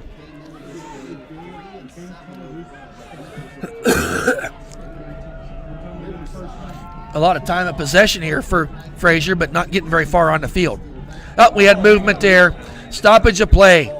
False start for Frazier. You know, you start to see maybe some of these teams as we go through the playoffs, why they're coming in. Ranked at number 13. I know we got a whole quarter to play yet in 3 minutes, but you got a team here in Frazier right now. I think frustration's starting to set in. After that holding, after a first down, had a holding on the play, taking the ball back, then you have a false start, bring up a 3rd down and 22. Frazier has 8 penalties in the game, 4 in this half, and actually 4 on this drive. Selesky inside. There's a handoff. Bottled up there nicely. Number 63, Jared Spear. There we go. Boy, we're getting chippy down there. These refs need to get, we've seen this happen before if you're an Elwood City fan at Valley. This is shaping up. That's what was happening down there. But nonetheless, pickup of 3 on the play, bringing up a 4th and 19. That whole drive, which they had for probably 4.5 minutes of play, was negative 2 yards. Here, in punt. Punt, y'all goes back there. Wobbly kick. Marwig lost it. He fumbled the ball, was able to fall down on top of it. But great field position for Riverside as they'll start in Frazier territory at the 45-yard line. So 25-yard punt. Panthers, 45-yard line.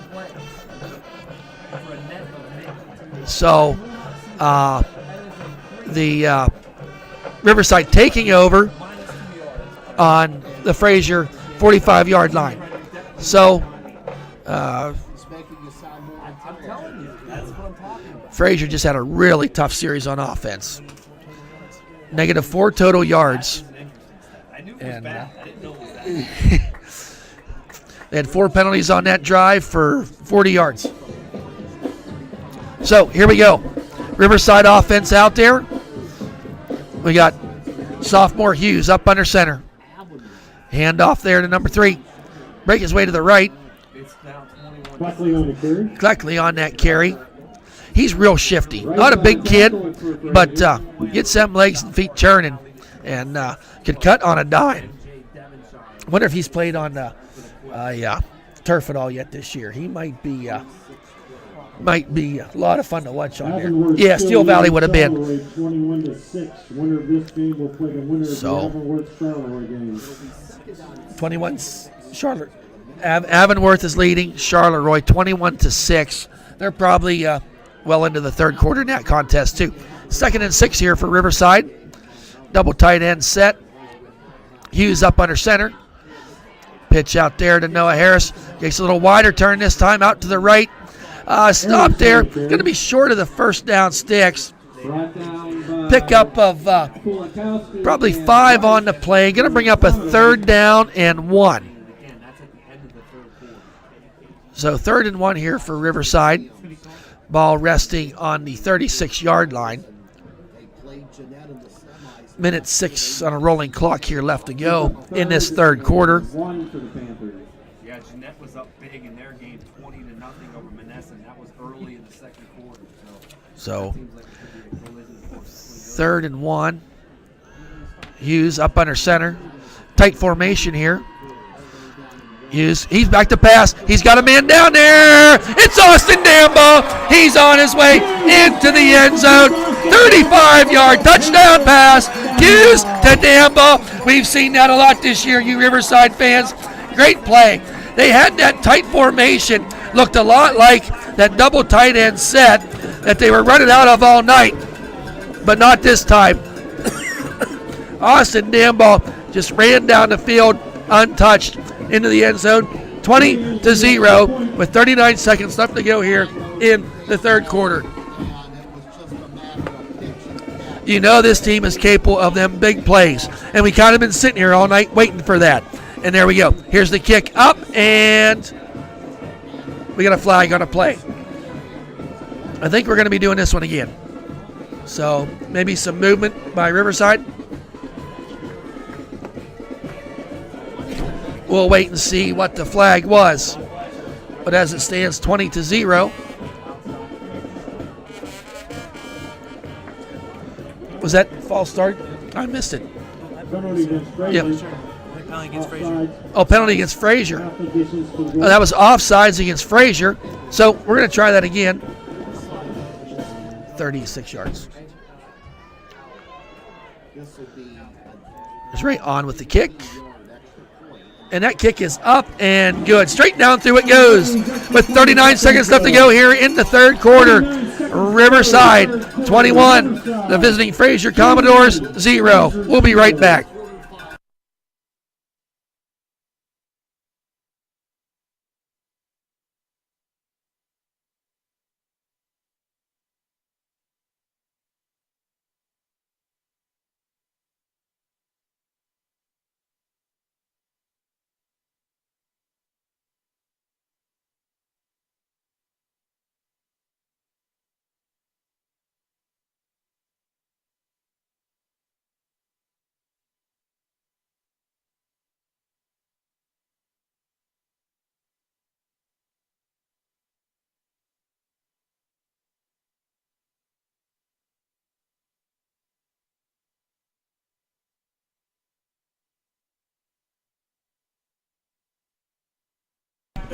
We want to thank you again this evening for tuning in to ecwolverines.com to view the game. Our producer, Brad Windhorse, and I'm your announcer, Thad Sturgeon. Yes, we are from Elwood City. We didn't make the playoffs this year and talked to their boosters, so we want to thank the Riverside football boosters and the athletic department and athletic director here at Riverside for inviting us over to cover the game. We got a kickoff forthcoming. Austin Dambaugh back to kick. There's kind of a squib kick down there, and that one does. Oh, the young man picked the ball up. I would think an ill-advised play. That ball was going to go out of bounds. Wow. And so instead of having the ball on the 35-yard line, if he'd have let the ball go out of bounds, he picked it up right there on the chalk line. And going to be marked at the 23-yard line. So Frazier taking over here with 38 seconds left to go in this third quarter, down 21-0.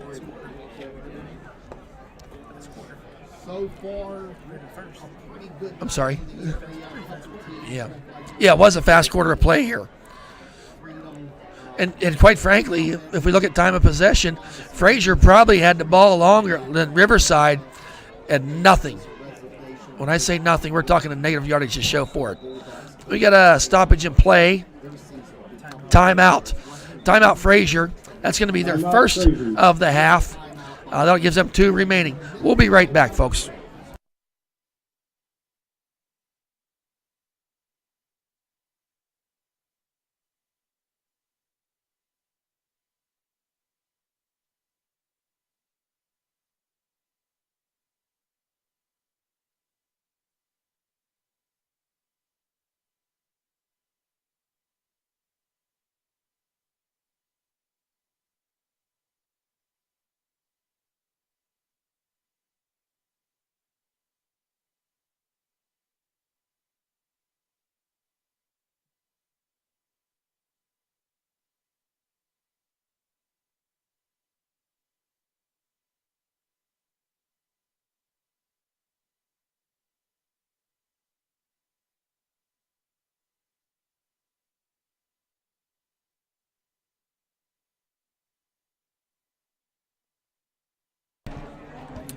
Welcome back, folks, coming out from that timeout by Frazier.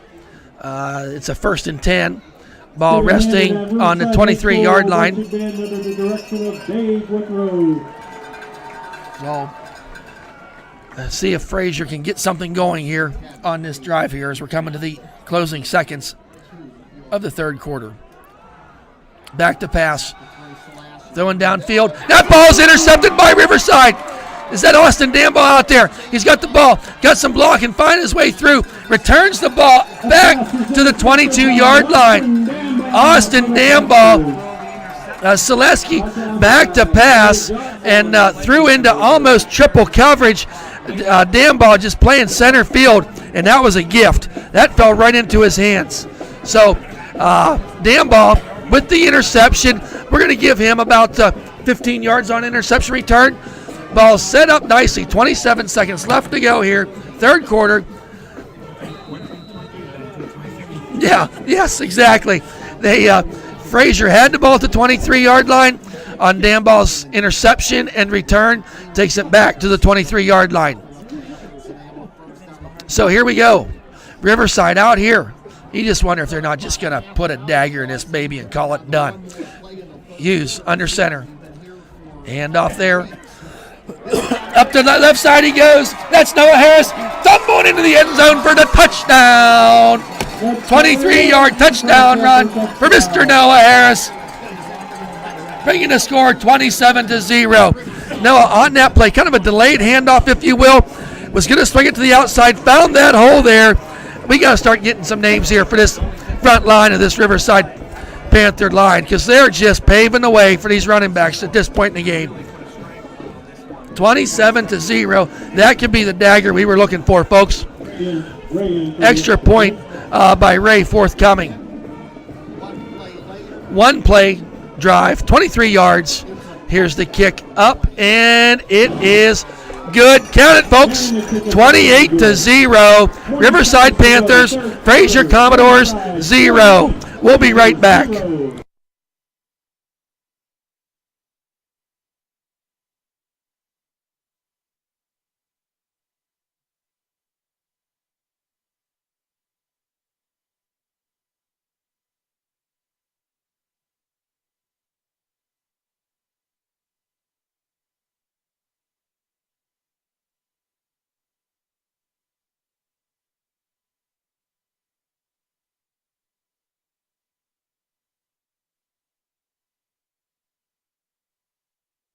Okay. Welcome back, folks. Riverside able to capitalize on a turnover. Austin Dambaugh with the interception. Returned the ball back to the Frazier 23-yard line. One play later, Noah Harris into the end zone. So it brings our score to 28-0. 20 seconds left to go here in the third quarter. Dambaugh back to kick. Here comes the kick. Kick down the center of the field this time. Taken there at the 20-yard line by number 8 rolling out there. Oh, taken down. Hit. Oh, got more flags coming in. Gang tackled there at the 25. Not much return. But flag thrown backfield. Selassie was on the return there. Going to credit Anthony Harris with that tackle. We'll wait to see what the flag is.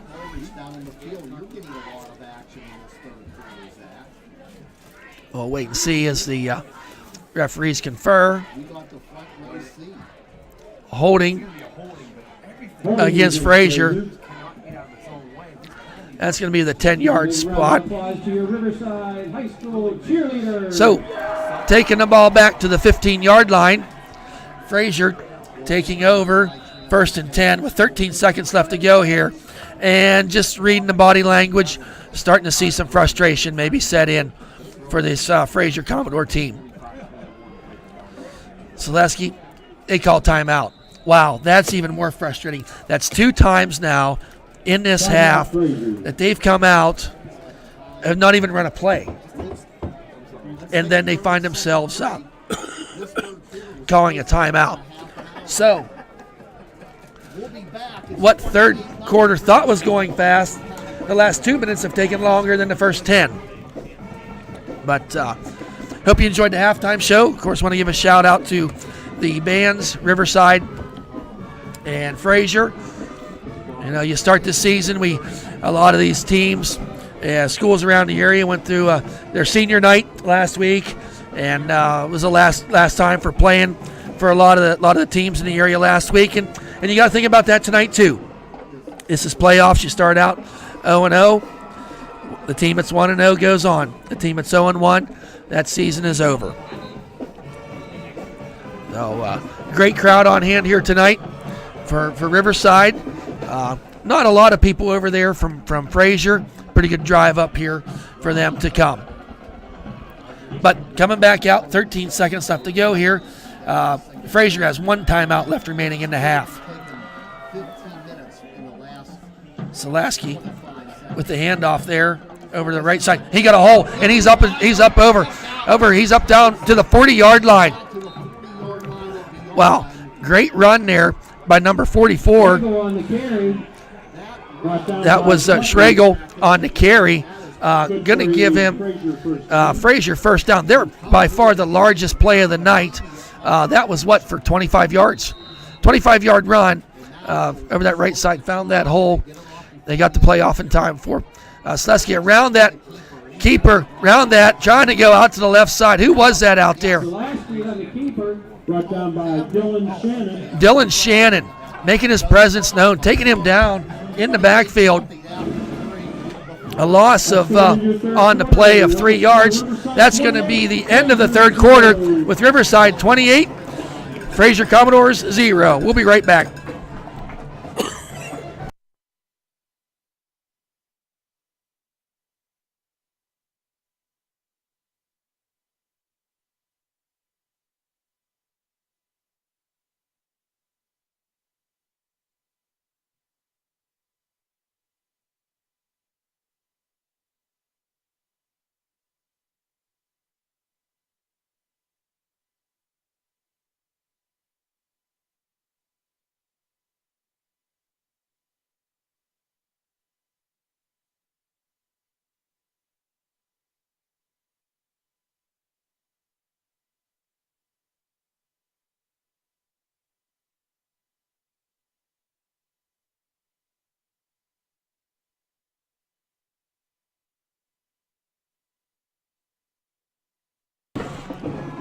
Welcome back, folks, as we start the fourth quarter here. Riverside leading the contest 28-0. Just want to make a note. It appears Dylan Shannon, I think it's just cramping up. They're working on his legs down there. Doesn't appear to be in pain, just trying to get him stretched out, but we'll keep you apprised of what's going on there. Second and 11.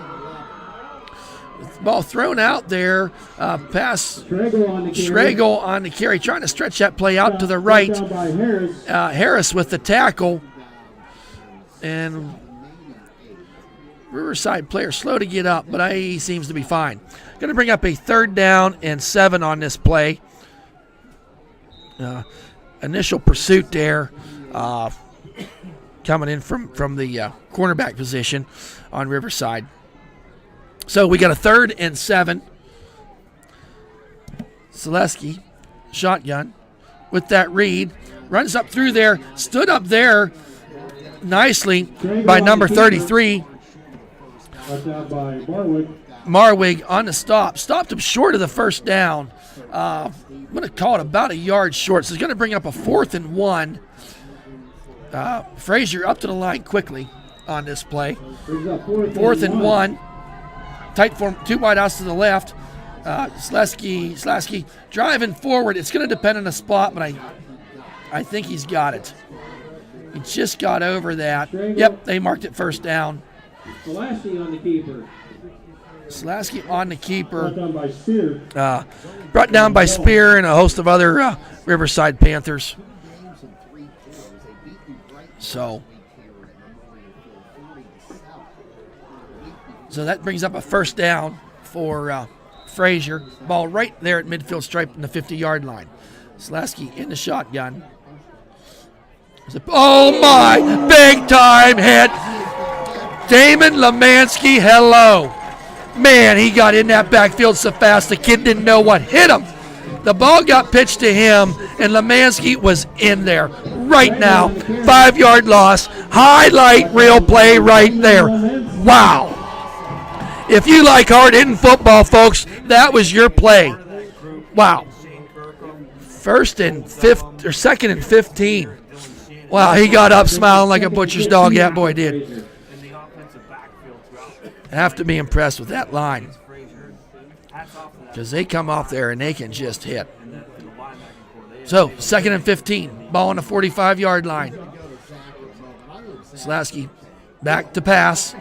Under pressure. He's taken down. Taken down. Sack again by that Riverside front.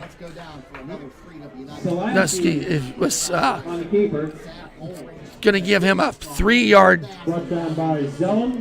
Going to give Zelm and Spear credit for that, but you could probably throw a couple more names up there. He just had nowhere to pass, and that hole just swallowed up so fast.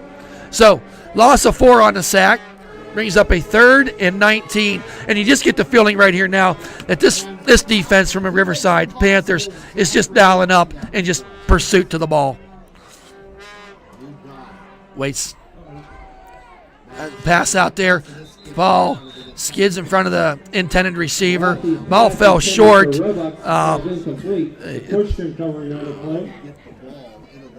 the ball falls incomplete. And good discipline there. Riverside defense kind of read that play like a bad comic book. And give Lemansky credit for that, too, because he kind of just held his own there, making Selaski wait to have to throw that ball. So we're at 4th and 19. 9 minutes and 10 seconds left to go here in the contest. Not sure what they're appear to be going for it in this formation. That quick punt again, and they did it again. So ball falls and just dies there. Dies there at the 25-yard line. So 9:03 to go in the 4th quarter. We're going to call that a 35-yard punt. Is that what we're going to give him, Brad? So 35 yards on the, I don't know, what do you call them when you're kicking out of the shotgun formation? I've seen that about 4 times. Booch kick, that's the word I'm looking for, folks. Hey, I want to thank our friends over here at WBVT and WMBA. They're calling the game on the radio side of things, and we've been kind of bouncing some ideas off each other as we're talking here tonight, helping each other out. So I'm sure they'll be covering other games here throughout the Beaver County teams. And Beaver County's looking to have a pretty good night, at least the halftime scores was. So we'll have them scores for you at our post-game show. So here we are. Riverside offense back out in the field. Hughes up under center. I formation. He's back to pass. Got damn ball out there with the catch. Hit immediately, but finds his way forward. We're going to call face mask here. I guess they're not. But nonetheless, that ball was taken down at the 35-yard line. So, enough for the first down. And so 8:54 left to go here. Ball resting. 1st and 10 on the 35-yard line. Austin Dambaugh checking out of the game. Get a breather. He appears to be healthy. Hughes sends a man in motion. Quick handoff there to number 3. He's gone. He's at the 50, the 40, the 30. One man to beat. He's down to the 20. Got the 10. To the pylon. Touchdown, Riverside. Big time play there. Lamarcus Cleckley. How far was that? Let's call it 60-yard touchdown run. Lamarcus Cleckley went over that left side. And, folks, I'm going to tell you, he was 65 yards, was untouched. It was a foot race, and you're not going to catch him. 65-yard run, 34-0, Riverside. 8:42 left to go here in this contest. We're on now to kick the extra point. We have mercy here, don't we? We will, if we make this. Ray waits to snap. That ball is short. The snap back to the center to the holder exchange skidded its way back there, but nonetheless we're 34-0, 8:42 left to go in the contest, following that 65-yard run by Cleckley. We'll be right back, folks.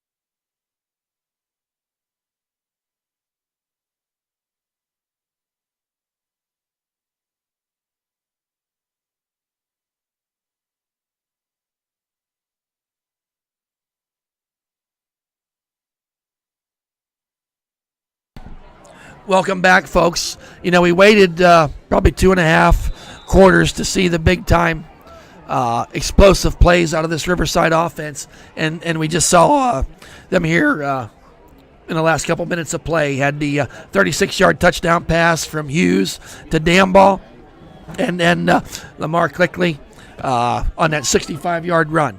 So, turn of events here. Riverside come out to kick off, and then they called timeout. So maybe we're looking at some substitutions coming in. I'm not sure where we're at on the kickoff coverage team. So something out there Shiro's trying to get figured out.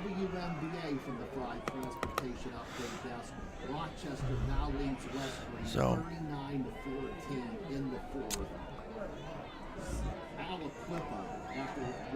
I'm just assuming that that's the case. We got a lot of clean jerseys out there now on the kickoff coverage team. So Austin Damball in to kick. There goes Damball with the kick.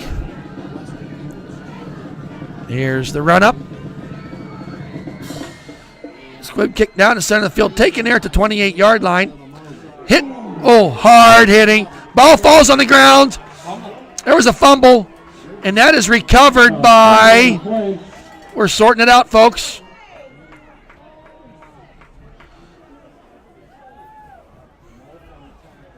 Okay. It was recovered apparently by Frazier. That was Moon on the return. He took a hard hit. He was hit by Hunter Nolf for the Panthers. Hunter Nolf in for the tackle. First and 10 for Frazier on the 35-yard So line. that ball rests at the 35-yard line. Frazier Commodores out. Being bounced out in the first round, that would really be a shocker. Not so much that they're losing. I mean, that's a tough first round game for either of those. Oh, up comes Frazier. Came in on a nice roll, and West Allegheny Zaleski a little bit banged up. in the shotgun. No, that's someone else back there, I think. Down by one. Number 4 throws the ball out there. Oh! That was a hit. That ball, we got extracurricular stuff. Now we got the flag. That ball there was thrown high. Flag on the play. The would-be defender for Riverside got a hard hit on the wide receiver. And that was Bobby Boggs in there, quarterback. We see the play, and that was a fair hit by the Riverside defender. When he got up, Frazier, extracurricular activity, pushed him to the ground. So we'll wait and see what the flag is. But I think this is coming back. Oh, they waved it off. Oh, boy. I think that was a gimme there. If this game was 12-10 or something like that, it would have got called.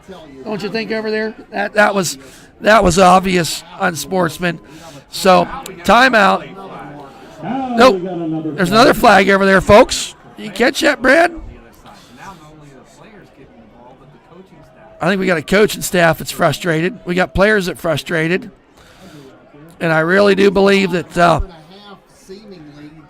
Coach Shira is now bringing in that second.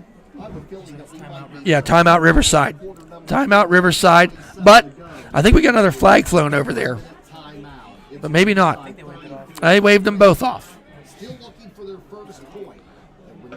So nonetheless, we'll see what this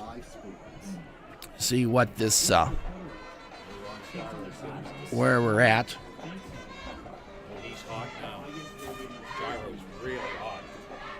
Yeah. Something is upsetting. Sideline warning. Okay, that was that. That's a penalty. They didn't get a warning this time. We've seen that in probably 5 or 6 of the 9 games that we've broadcast this year, a sideline warning, and they didn't give a warning this time. And that was probably a good call by the officials. There's a lot of chatter going on down there, and Coach Shiro called that timeout. I think we're seeing a lot of clean jerseys out there in a 34-0 game. You got to think about this JV team, these scout teams on both sides of the ball. They take a beating every day in practice, and giving them a little play time here in a game like this. Give them some playoff experience, if you will. Slesky back to pass. He's going deep. Turned the man around, but he caught the ball. Caught the ball. There's another flag. Wow. That might be taunting. Was that Boggs? The Boggs was in the quarterback, number 4, and he threw the ball down to number 8. Solosky. Ball kind of hung up there and pushed. So do we see what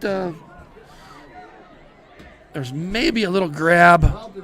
We'll wait and see. Dead ball foul. Wow. Frazier Commodores. Is that their fifth personal foul in this half? They did it, and that's the 5th time they've had a first down, and it's been negated because of a dead ball personal foul. And I tell you, I don't like to go after coaches from the broadcast booth. And yes, it's the players out there, but there's a coaching staff across the field that needs to get their players under control. This is self-destruction. We've seen it. So where are we at here? We don't even know. 1st and 10. Ball on the 30-yard line. Zach, we'll get to you in a moment. There's pass. Wow. That play took forever to develop. I didn't know what anybody was doing, but kind of looked like both lines just stood up, and next thing you know, they have Frazier tackled 8 yards for a loss. So 7:45 from where are we at, the 25-yard line? So we got a 2nd and 18 from the 25-yard line. Bobby Boggs in at quarterback now. Selesky still in the game now at the wide receiver position.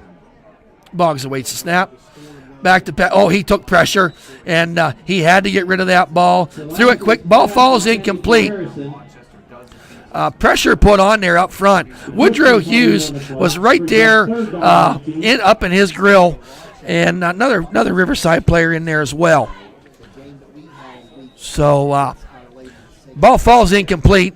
Bring up a 3rd and 18. You got to give Boggs credit. He stood in there and took that hit. So, number 4, Boggs, just a sophomore in there at quarterback now for Frazier. Pretty good size kid, 6 foot. Says 150 pound. He looks bigger than that from up here. Awaits the snap in the shotgun.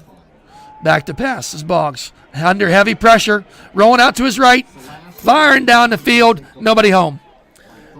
Boggs rolled out there to his right. Heavy pursuit. I want to think Lemansky was in there.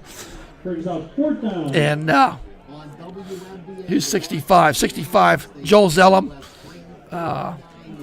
up in there. Really got to credit this Riverside defense. They gave up one 25-yard run play. And outside of that, it's been nothing. High snap. That was a 4th down.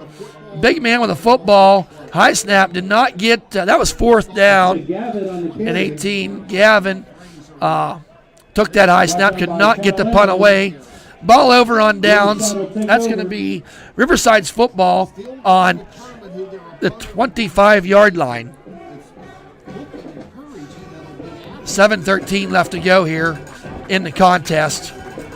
Nice round of applause here from the Riverside faithful. A lot of them starters coming off the field, taking the helmets off. A lot of handshakes, a lot of bro hugs going on out there. They got this game in hand. Next week, Avonworth was beating Charleroi, correct?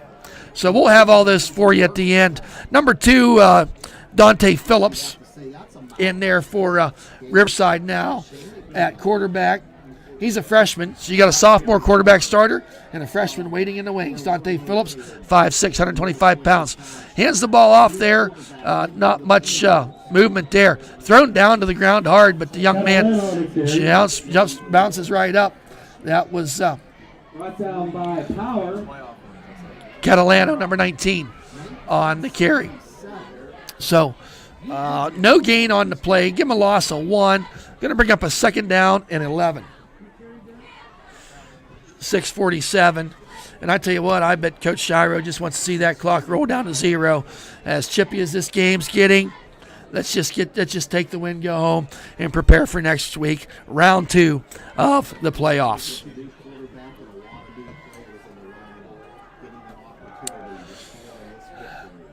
Phillips up under center. Wide out to his left, wide out to the right. Pitch out there, number 19. Tripped up there. We got a flag out there on the field. Maybe going to be in that holding territory. Catalano. You know, one player we didn't see tonight for Riverside was Nick Ionelli. Did we announce his name at all tonight? Was he active? No, Ottaviani. I was going back to Elwood 2 years ago, Ionelli. Sorry about that, folks. False start against Riverside. You're going to say you're going to make a big bowl of pasta and give Boyd Barrington a call, and I would have been more than happy to join you. But I don't. So that ball. You're Italian and it's a bye week. You make pasta. That's ball now resting on the 30-yard line. Bring up a 2nd and 16 after the penalty.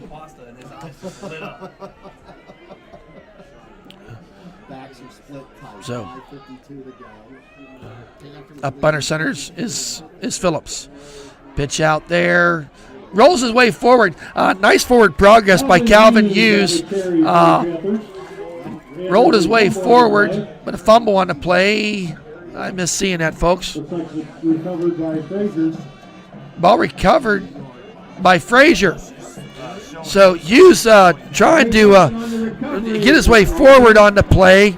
Fell kind of awkwardly.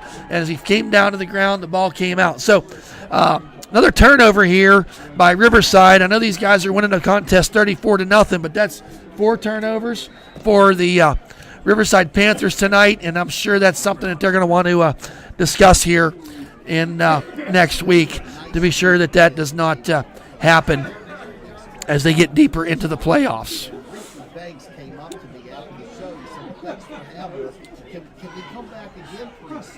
So Riverside on defense. Boggs, we have a timeout on the field by Riverside.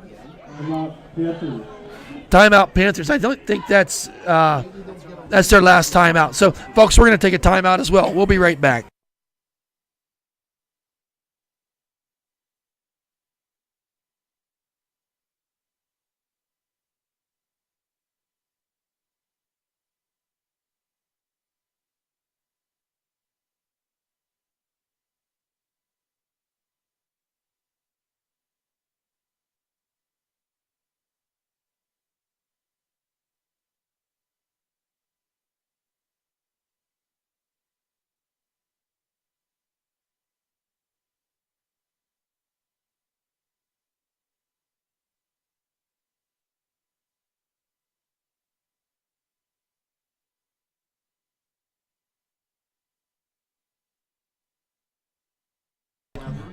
Welcome back, folks. 5:41 left to go here in the contest.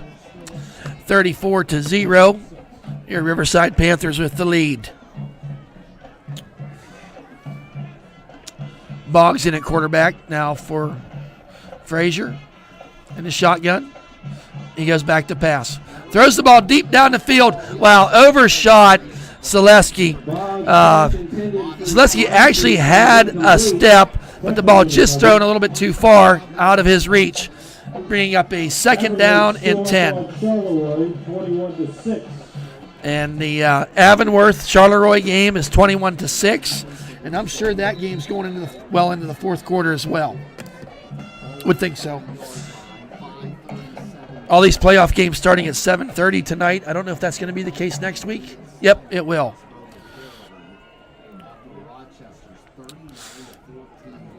Bringing up a second and 10. And back to pass. Throws the ball out there. It's got, ball falls incomplete. Flag comes in. Boy, that's a little ticky-tacky there on that one. Selesky was out there to make the catch. And Cluckley on the coverage. Maybe brought him down. A little bit of a hit there. I don't know. That's pretty ticky-tacky. But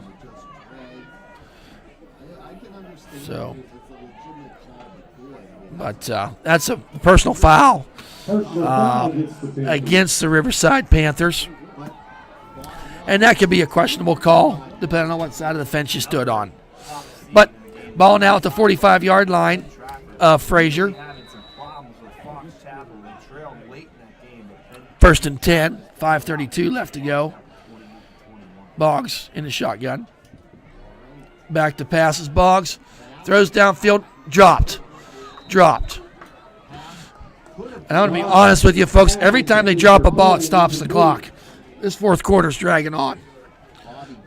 Going down on the coverage for the Panthers. But 5:26 going to bring up a second down and 10. Folks, don't forget to check out the website, ecwolverines.com, throughout the week for all your WPIAL news and views and information. Check out the W Zone by our producer, Brad Windhorst. Let's get this play over with. Bobby Boggs in the shotgun. There's a handoff there. Over the right side. He's got a little running room. Got it falling his way forward to the first down. Big gain there. Taken down to the 32-yard line. Was Akron on the carry. Brought down by Hunter Nolf. Good for a Frazier first down. But check out the website all week. We'll have next week's pairings and matchups and where those games are going to be played at. Brad does a great job updating them. You almost think he's right there in the meeting rooms with WPIAL as fast as he gets the information up on there. So, EC Wolverines, check us out here throughout the week. Boggs in his shotgun.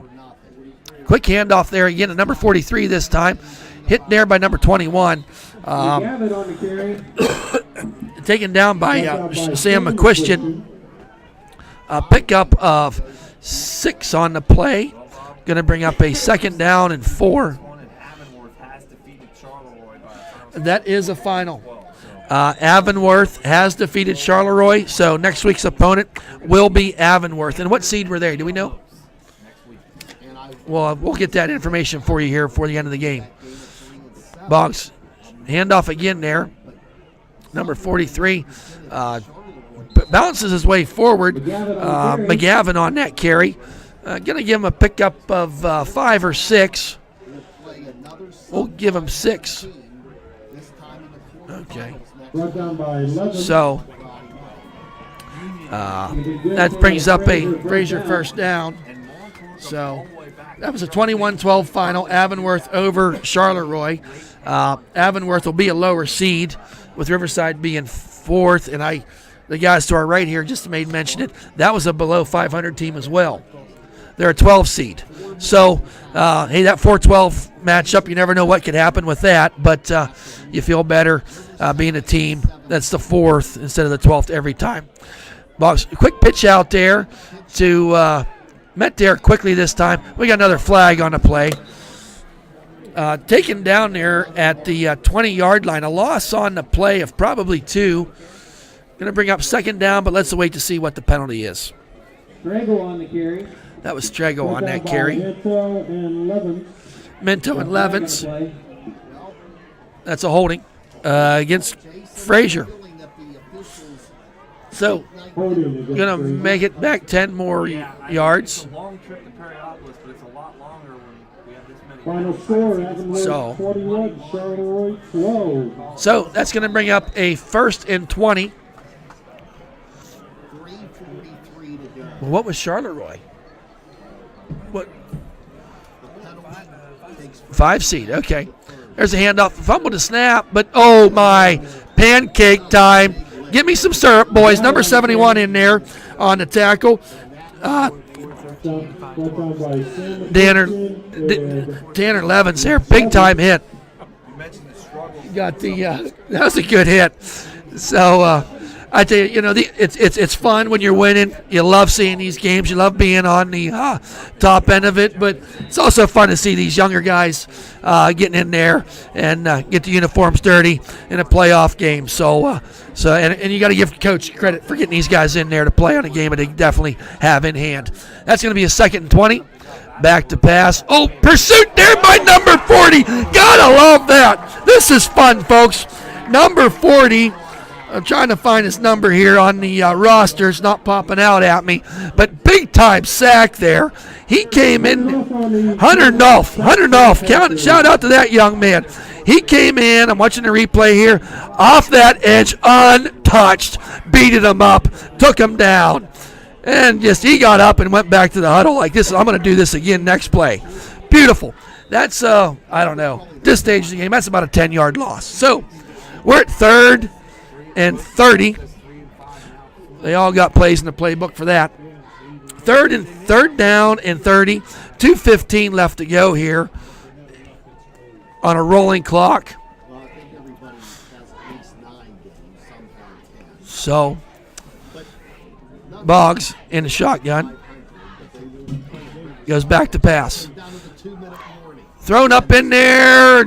Ball falls incomplete. Kind of a lollipop throw up there. And Hughes, one of the Hughes boys there, covering on the play. And nobody could really get their mitts on that. Ball falls incomplete. Minute 56 left to go here. 4th down and 30. This game, at least as far as Ball laying on the 40-yard line. the bad snap kept this from a mercy roll game, so it's 34-0. Yes, that's a good point by our radio friends. That bad snap, we would be mercied in this game and rolling on. But you line them up, you play to the final buzzer sounds. 4th and 30. Back is Hughes. Oh, here comes Hughes again, but he had him. Ball falls incomplete. Ball over on downs. We're going to see the Riverside offense now back out on the field with $1:51 left to go here in this 4th quarter. So Riverside faithful. Some of them finding their way to the exits. Some probably just want to meet this team as they come off the field down here to our right. So think about them. You think about these seniors playing here. This will be their last time on this home field. So cherish that moment, but not for very long. They got Avonworth to get ready for next week. We got timeout on the field. That is by Frazier Commodores. We'll be right back, folks.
Welcome back, folks. Buck 51 left to go here.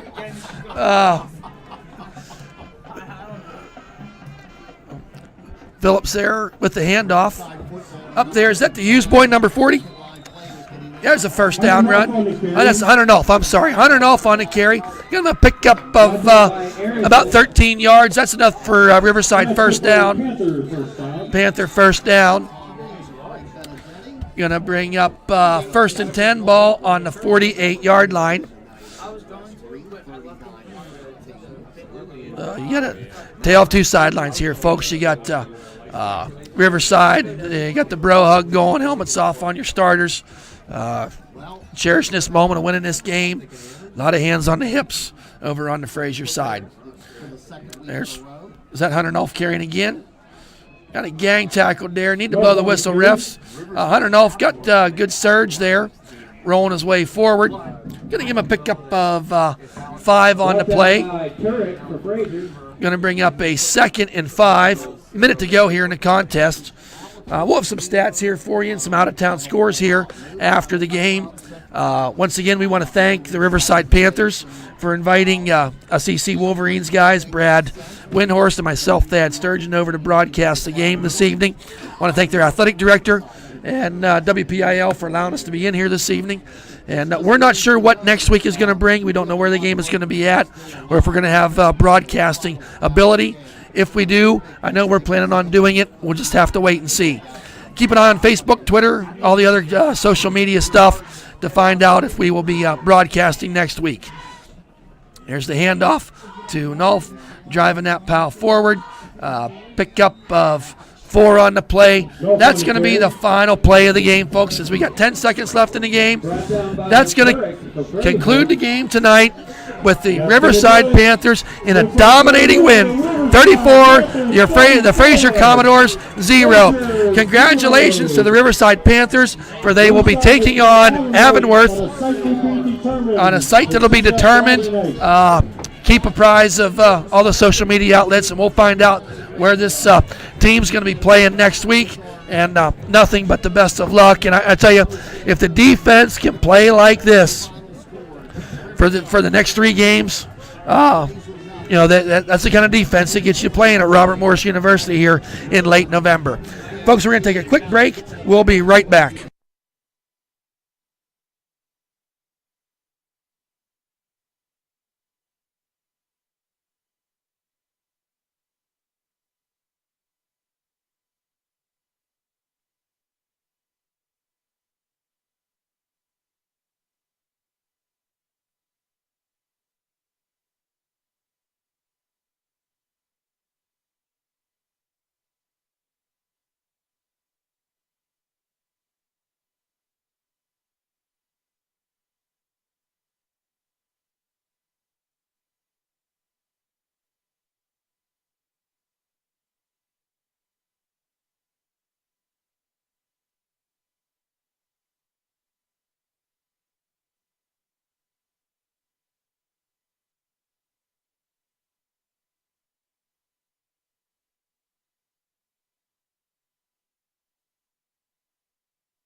Welcome back, folks. We're going to give you some of the unofficial stats, the ones that we had come up with for tonight's contest. Thank you again for tuning in to ecwolverines.com. Yards. Riverside amassed 333 yards this evening, and that's actually below their season average, if I remember correctly. They were a lot of games getting up there to the 380, 390 mark, close to 400. 333 for Riverside, 42 for Frazier. Turnovers. Frazier did win the turnover battle. They just had one turnover to Riverside's 4. Sacks on the evening. Frazier had 0, and Riverside had 5. First downs. Frazier had 10, and Riverside had 13. Penalties on the evening. Frazier had 13, and 5 of them of the 15-yard type that were personal fouls. And Riverside had 7. So, things that Riverside, just totally dominated in the yards tonight, and the big plays. We're not going to go through all the scoring plays, but had a long run by Lamar Cleckley for 36 yards, 65 yards, and a 36-yard touchdown pass from Hughes to Dambaugh on the evening. So we talked about the big play capability, but also at the same time, you think about Riverside, that first scoring drive was an 80-yard drive that was, I think, 9 plays. The largest play in that drive was a 20-yard run by Lamar Cleckley. But outside of that, it was that dink and dive, 6 yards here, 7 yards there, really showing that two-back ability with Lamar Cleckley and Noah Harris. But tonight, I think you really have to give credit to the guys in the trenches. When Hughes went back to pass, he had time to throw that ball down the field. And on the running plays, just driving them Frazier Commodores back, a couple yards off the ball, giving lanes for those guys. Goes for that. So we're working on right now and getting you some scores. We do know. You really got the sense that early on in this football game, the little bit of adversity the Riverside did face, their defense never went. Okay, we do have. We do know who Riverside is playing next week. It will be Avonworth, for they defeated Charleroi tonight, 22-12, I believe it was, and 21-12. I beg your pardon, 21-12. So I don't know a lot about Avonworth. I do know they're coming into the contest at a number 12 seed, and they are below 500 team, which means they lost more games than they won this year. But we'll have more time during the week to visit Avonworth to see what they bring to the table. I'm sure the Riverside will be happy to get this playoff win in front of their home crowd on their home turf for that last time. Some out-of-town scores, and most of these are all finals. Montour defeated Newcastle 35-31. West Green loses to Rochester. So Beaver County team, Rochester wins 39-14. Washington wins 42-9 over Freedom. Freedom, boy, what a wild year for them. Won the first 5 games and beat some pretty good teams. Had a coaching change there a couple weeks ago. Have not won a game since. So Freedom's season is over, losing to Washington, and Washington be a pretty good team. 42-9. Beaver, here we've got to see Beaver play, and I would venture to say that Beaver is getting better as the season goes on. Beating Elizabeth Forward 40-20. Aliquippa, this game was like 14-6 at halftime. Coach Samardzic working his magic. Aliquippa winning against South Park 40-12. Union defeated Fort Cherry 30-21. Quaker Valley defeating Derry 51-29. Those are 2 teams that we got to see play this year, and those were 2 very good quality teams. I imagine that was a really good game. Quaker Valley in that 3A bracket.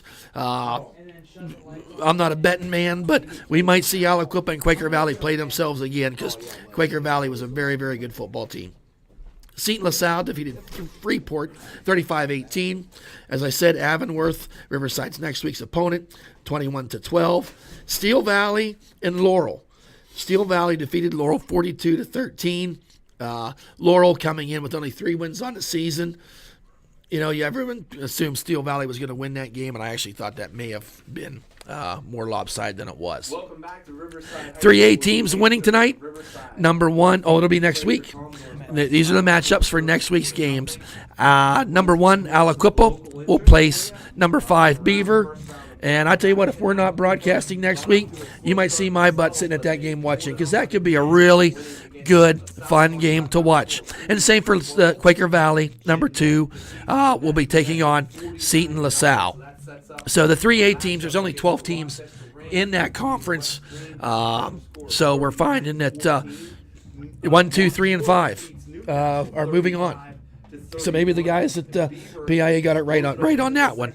So we'll have fun watching our 3A teams moving on next week.